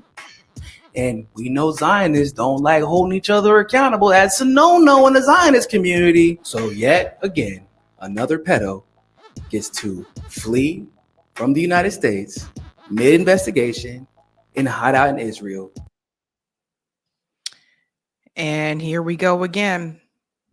So yeah, this story definitely needs more attention, and more people need to talk about it. So when I say that this means war, I'm just thinking about all the people who were locked up for lesser charges and did not get even a $10,000 bail. They received, a heftier fine. I'm just thinking about those people. We can go to part 3 here, Eric. I'm thinking about those people. I'm thinking about the people who, the justice system is never there in their favor. And this guy, literally got the Trump administration to get him out of this. It's insane when you think about it. It's insane. And it's sad. And parents, listen, I know I don't have kids, and I'm usually not the one to say, look over people's shoulder or whatever, but it may not be a bad idea to try to see who your kid is talking to online, or ask them who are they talking to online. I don't know. You guys know this stuff better than me, but this is very,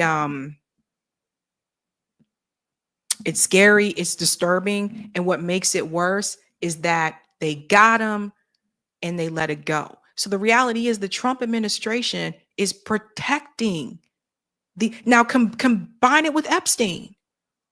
We got the Epstein file. Oh, we ain't got no Epstein files. Oh, there's nothing there. There's nothing to see there. And then they just let this guy go. Wake up, America. Wake up. Let's go to some of the comments here, ladies and gents. Fire says, I love you, Nico. Well done. Zalippa said, Nico nailed it again. I know he always does. Clever said, Trump protects pedos. There you go. Everybody pay attention. Cloudness says, this is effing sick and corrupt. And thank you, Wandy. Trump cosplay MAGA, Obama cosplay FBA. Ooh, Wandy. Wandy. All right, we have one more story for you tonight, guys. This one will make you laugh. And I was like, we got to talk about this. So apparently, check this out. It was not, I guess, the best day for Democrats or Republicans. At the same time, apparently, Elise Stefanik was hit by community of people during her speech. And Wesley Bell was apparently hit by a community of people during his speech. Both of them were booed. Not booed up, but booed off the damn stage. And it's just comical when you think about it, because this is what needs to happen, right? Like, you are seeing both sides get booed. Elise Stefanik's Republican. She went to go on work in the Trump administration. She gets booed. Wesley Bell was Democrat. He stole Cori Bush's seat because he decided to bend the knee to AIPAC, and he's getting booed. What it is showing you is that now we can't say, well, the Democrats are in power and people are booing Democrat politicians because they're mad at what they're doing. Or the Republicans are in power, so people are booing the Republicans because they're mad at what they're doing. No. Both are being booed. Let's start with Elise. This was rather interesting. Shout out to Case Study QB for doing the damn thing. Republican Congresswoman Elise Stefanik did not get a warm welcome during a special event upstate to honor a late politician in Plattsburgh. Our Congresswoman from New York 21, Elise Stefanik.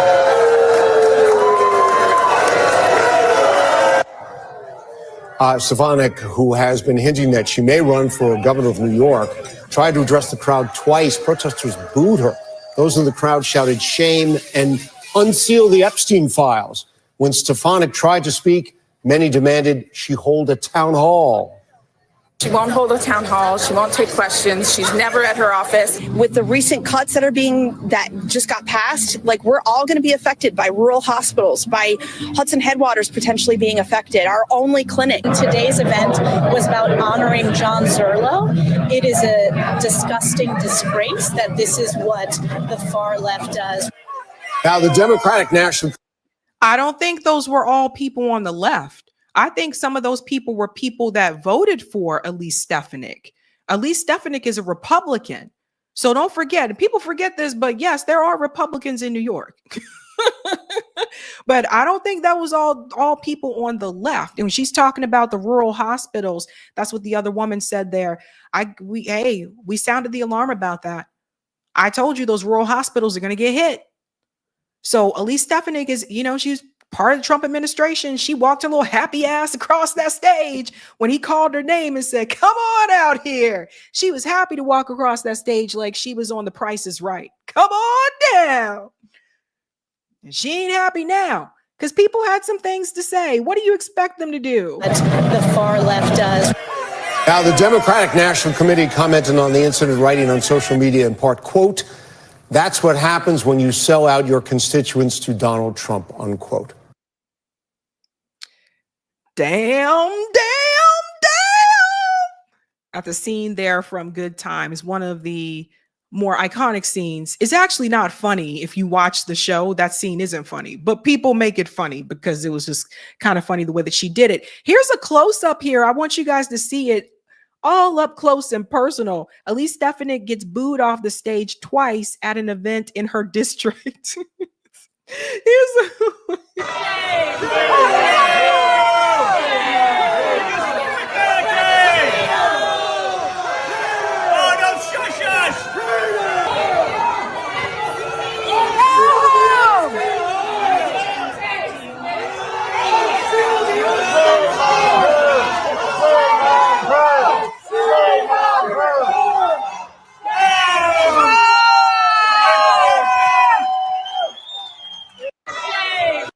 So she had to leave. She walked away from the podium. You know, when you were talking, Elise Stefanik was talking a lot of crap, man. She was talking about, we're going to punish those students. Remember, she was the one that came out heavily against the universities for allowing the pro-Palestinian protests. Remember that? That was her. She was the one who had her spotlight during those congressional hearings, and she wanted to be seen. Well, now you're seen, honey. Now you are there. Don't forget how much money she took from AIPAC. Over $983,000. Yes, she was bought and paid for. And one of the things that they were upset about, that crowd in particular, was the Epstein files. That's one of the things that they were really upset about. And so, yeah, I mean, when you're taking all this money from AIPAC, that's almost $1 million. When you're taking all this money from AIPAC, yeah, of course, you're going to protect Epstein's buddies too, because we all know that Epstein was Mossad. So you wanted that spotlight, honey. Now you got it. But you're not the only one who's got it. Wesley Bell, now we're moving to the Democrat side. Wesley Bell, the guy who stepped up to take Cori Bush's seat from her, the guy who kind of looks like Norbit, this guy, remember him? This guy takes over $12.7 million from AIPAC. I've never seen somebody sell out so bad before in my life. You just got into Congress. You see how much money he was willing to take? So Norbit, he wanted Cori Bush's spot. So AIPAC wanted Cori Bush out. So they came forward to say, all right, we'll give you all this money. We'll get her out of the race. We'll get her out of there, get her out of that seat, because we want you there because you're going to serve and protect Israel first.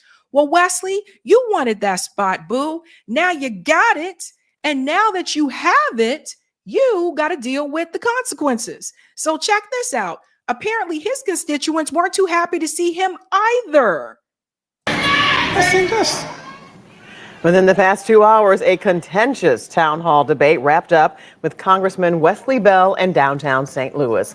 A group of demonstrators showing up, challenging Bell on his stance on the conflict in the Middle East. 5 on your side's Brent Solomon is just back from that heated exchange where at times Bell could barely get a word in. Brent? Yeah, liken it to a classroom of rowdy students where a teacher is trying to take command and get the students to listen.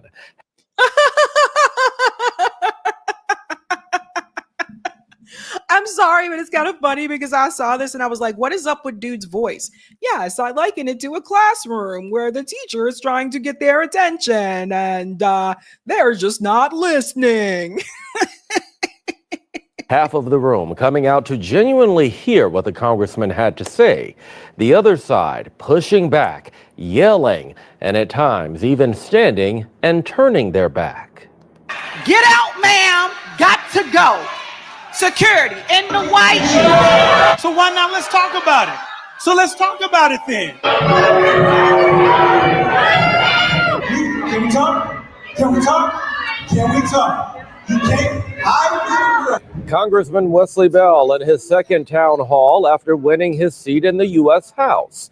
He came to talk about a variety of issues, his work getting FEMA assistance for tornado survivors, gun violence claiming lives in the city. But for most of the conversation, a crowd of demonstrators that assembled both inside and outside interjected, questioning his support from pro-Israel interest group AIPAC and what they refer to as genocide in Gaza. When it comes to the word genocide, I kind of disagree with it because the bottom line is, can I finish? Can I finish? Israel was attacked by an openly genocidal terrorist group.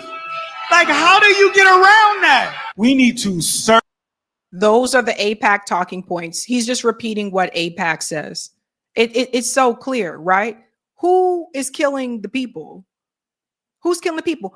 I told you guys about the article. The article that just came out says 83%, Israel's own data says 83% of the people killed in Gaza are civilians. So no matter what you try to put in front of Wesley, he is a paid puppet. He is repeating AIPAC talking points. That's what he was put in Congress to do. And for the black people in his district, he wasn't put there to help you. He was put there to make sure that the left supports Israel, similar to what Chuck Schumer said that he was there to do. That's what he's there for. He's not there to fight for working class people. He damn sure ain't there to really fight for the black community. He was there to give you a black face so that you wouldn't feel like that you were casting Cori Bush aside for someone who wasn't. So they just put another black person in that spot. They put someone in who didn't have a grassroots campaign, who wasn't out in the street organizing and acting with the people. Like Cori Bush came from activism. So they were like, okay, well, let's just put her up against another black person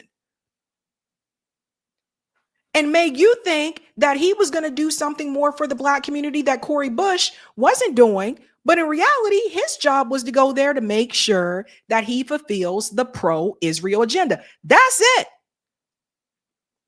And that's what Norbert wanted to do. So now Norbert got to face the criticism. Urge aid to make sure that people get fed in Gaza. We need to end the war. We need to return every single hostages, and Hamas has to go. At the end of that town hall, I got an opportunity to catch up with the congressman. Did this go as you expected? It actually did. And actually, I thought it would be a little even more contentious, to be perfectly honest, because there's a lot of people that are passionate about their issues. And we're seeing this around the country. This guy is such a clown. Yes, it did get worse, which you are going to see because the local news station doesn't show you the part that I'm going to show you. It did get much worse, right? But this guy is a clown. Where they get these people from, right? Notice they always try to get the black ones. Hakeem Jeffries, Cory Booker, Richie Torres. They try to get them. Well, Richie Torres is Afro, Latino, whatever. But you know what I'm getting at. They try to go after those particular people and to trick the black community to make you think, hey, this person is there for you. They're going to go in and represent you. That is not the case. So it's not just here. Despite the uproar and chanting from the crowd, we have seen politicians call it quits and wrap up early. Bell stayed for that hour-and-a-half conversation. He stayed because he was paid to stay. He was supposed to. What's he going to do? From what I understand, isn't that a majority black district? You think he was going to walk away? Watch this. I'm going to show you a little bit more of it. He's a paid puppet. So here's the thing. So you got ActBlue. Now you can donate directly to a politician of your choice yourself. Just write a check to them, or you can let me finish, or you can donate it through ActBlue because you want to support Democrats. Republicans have something red too. They got their thing too. So there are people. So what AIPAC is a commission. I'm gonna tell these folks anyway, so you might as well let me talk. So here's the thing. So Wesley Bell is trying to tell them, well, let me tell you what AIPAC is, right? So he's like, well, Republicans have it too. Yeah, we know Republicans have AIPAC, but right now you're the one holding the town hall. The Republicans have been approached too. You're the one holding the town hall. So because Republicans have it, people shouldn't confront you for having it? I'm telling you, when I first saw this guy, I was like, they grabbed this Norbert looking fool, a paid sucker. Now there's this propaganda going around, and so what AIPAC is donors all across the country who decide to use the portal to donate to show that they support the American-Israeli relationship. That's what they do. I've had literal donors call me and say, hey, Wes, we're going to donate to you. We can donate it directly, but we prefer to donate it through ActBlue, or we prefer to donate it through AIPAC because we want to show our support for the American-Israeli Foundation. Now, let me ask you this. Let me also ask this. I heard that the entire Democratic leadership, the Congressional Black Caucus, all are supported by many of these groups that I mentioned, even AIPAC. That's not helping your cause there to mention that the Congressional Black Caucus is also taking money from AIPAC. That definitely doesn't make you look better. Now, I've talked about the CBC on this show multiple times before. I told you they don't put black communities first. It's just another trick to make you think that they're going to, because they are black, they still put Israel first as well. But a lot of people don't know that. And Wesley Bell just told the people who may not have known that what's happening there behind the scenes. That doesn't make you look better. That does not help you to say, oh, by the way, other black people are taking this money too. So now when we're trying to say that these different interest groups cannot participate in our government, I disagree. I think everybody should be able to participate. That's what our democracy is about. So when it comes to, let's talk about the word genocide, because we see that differently. Can I start? Like, you're at a town hall and you just say, now, can we talk? We're hosting a town hall and we would like to answer the question. Now, she asked a question.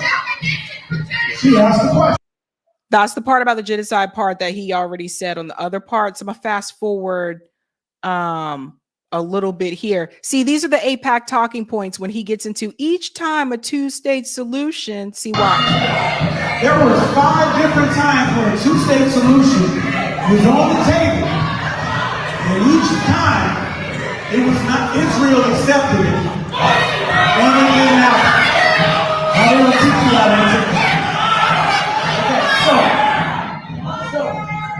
if he was on Showtime at the Apollo, they would have already swept him off the stage.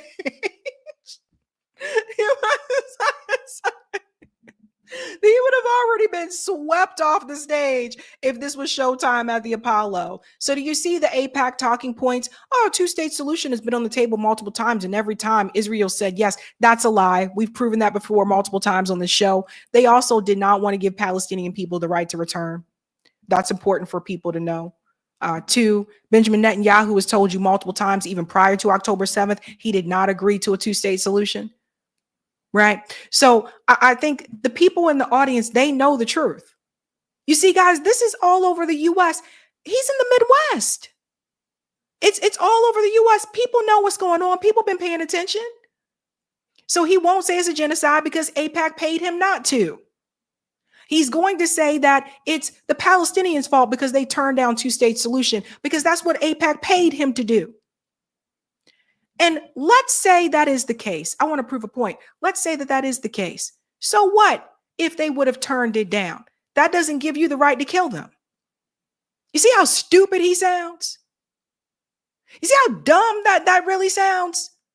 That's just like saying, like, if we go back, that's just like saying to the indigenous population in the US, that's like saying to them, well, we gave you this option.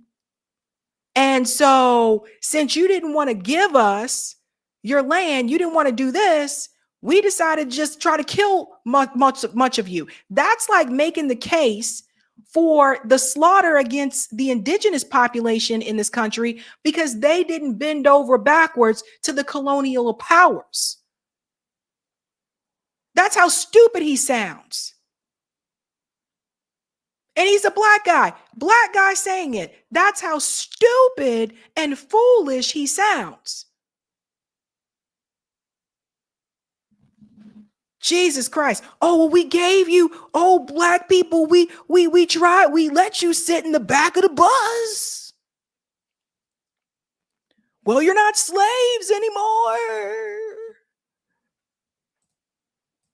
When it comes to the word genocide, I kind of disagree with it because the bottom line is,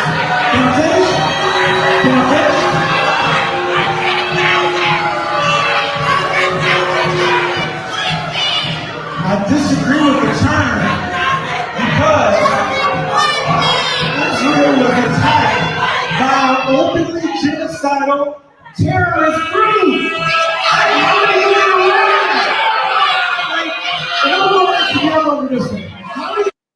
Imagine calling Hamas openly genocidal terrorist group when Israel has killed most of the people. So that's what he was paid. This is what he's paid to do. Now, here's the part that they did not show you. Check this out. This is how they treated them. Let me share this here.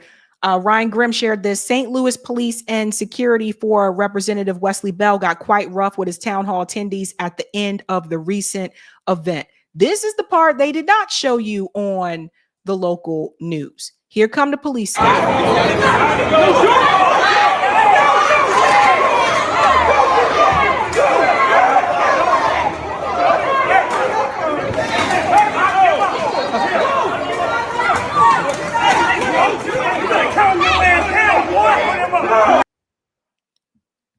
By the way, these are black officers right here, 2 black officers. And they said, calm your ass down, boy. See what I mean? That's why I still say black cops are blue first.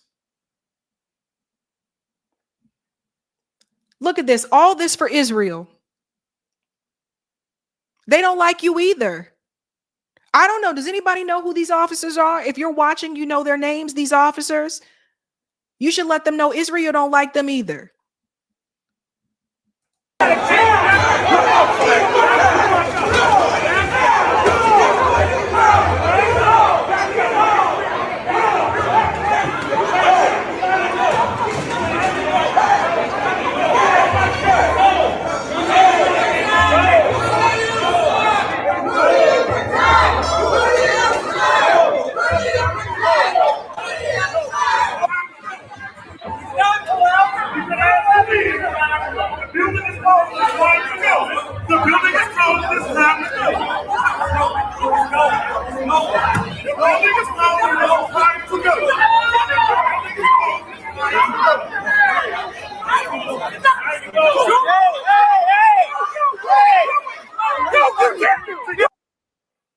Does everybody see this?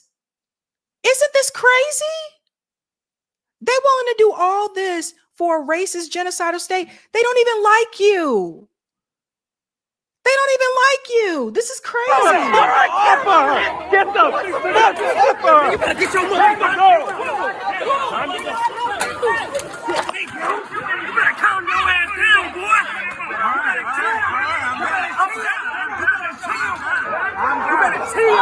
I'm done.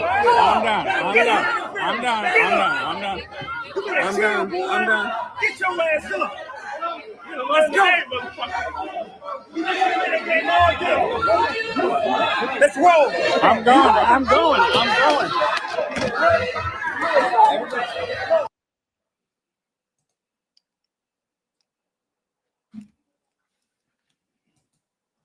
Crazy, isn't it?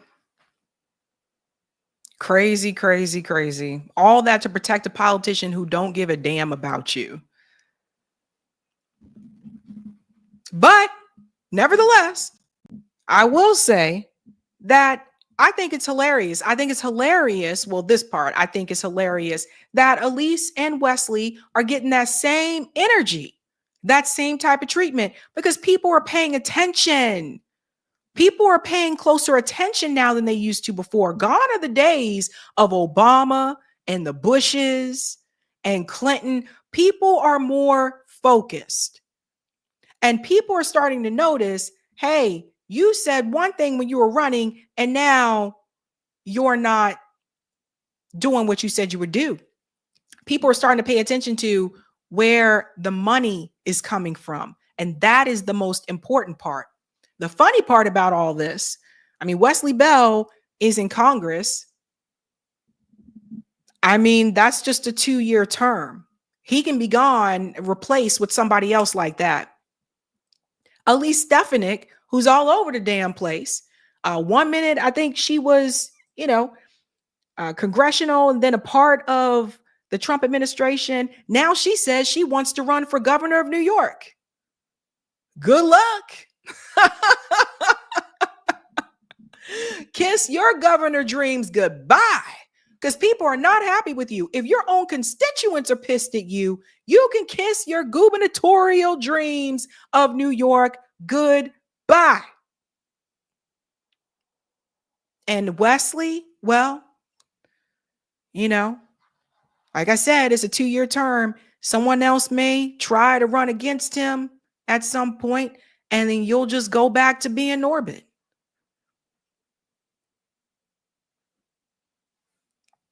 Crazy times, but I'm here for it. Let's go to some of the comments in the chat, ladies and gents. Hey. Thank you, Paul. Okay, thank you, Eric. Let these black faces in high places keep talking, exposing themselves, and making a fool out of themselves. Thank you, Courtney. The crowd should have gone old school WWE Raw and chanted, "You sold out, you sold out." Hey, I see some people have some wrestling fans in here, huh? And thank you, Cheetah. Sadly, not all skin folk are kinfolk. This is true. This is true. Let's go to that poll. Poll. Let's just see that poll. Poll. All right, ladies and gents, thank you so much. Do you support war with Venezuela? We have 1,290 votes. 4% says yes. 88% says hell no. 7% said I need more information. And 1% said maybe. Thank you so much for that. And I can't see the top part of this. So I don't know. I don't know where we are. Okay.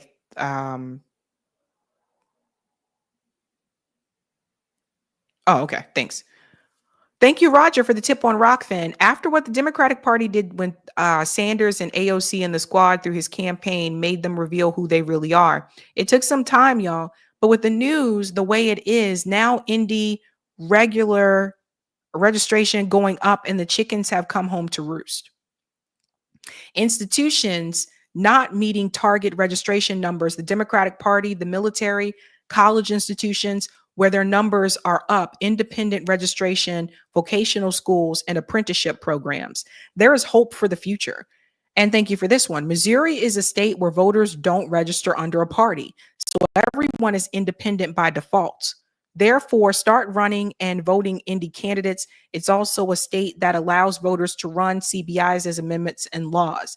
I suggest run one to abolish qualified immunity. Best talking point to use against this clown is Israel. Is not entitled to our weapons. Every time he says something, use that to counter. Thank you for that, Roger. And thank you for the super chat, Skylar. Not to be mean, but Wesley Bell was always trife.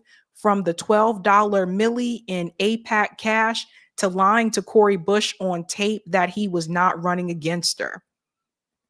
Yep. Thank you so much, Skylar. All right, guys, that is it for me tonight. Again, just a reminder, I will not be live this Sunday because I'll be traveling. I'll be back again on Tuesday. So I'll catch you guys then. And if you're in New Jersey for Icarus Fest, I would love to see you come through. Let me know. Hit me up. Love to see you there. Eric, I think, is going to come close out the show because I do have a hard stop. I have to get up at like 4:45, guys. But Eric can come on and talk a little bit more about Icarus. Other than that, guys, talk to you later. Bye. See Sabby next time. All right. Yeah. So our Icarus Fest is coming up in 2 days. Excuse me.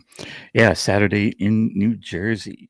And we hope to see many of you there. There'll be comedy in the evening by Jimmy Dore. There'll be panels with Max and Aaron, Judge Napolitano running a panel, Katie Halper, Anya Pyronpills, Sabby Sabs. She's going to be, Sabby will be moderating a panel.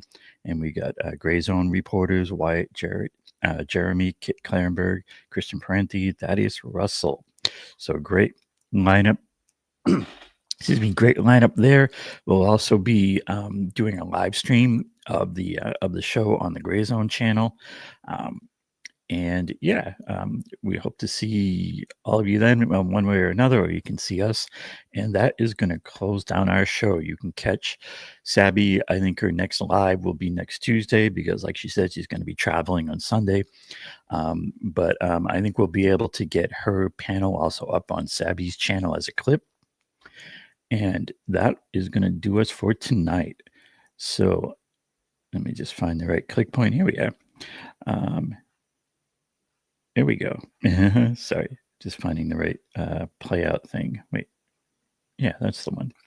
All right. So, yeah, in the meanwhile, wait, why does this look different? Sorry, I'm just figuring out. Oh, that's the one. All right. Never mind me. In the meanwhile, that'll do us for this show. Hope to see you all later. See you soon. And like Sabby says, oh, wait, we just have a super chat come in. I think we did. Wait, let me check that. We don't want to miss one. Yeah. Thanks for the super chat, WIF Radio, who says Wesley is a sellout black Zionist. Thanks for that super chat. All right. In the meanwhile, we're going to close out and we'll see all you soon. And like Sabby says, good night and keep up that fight. See ya.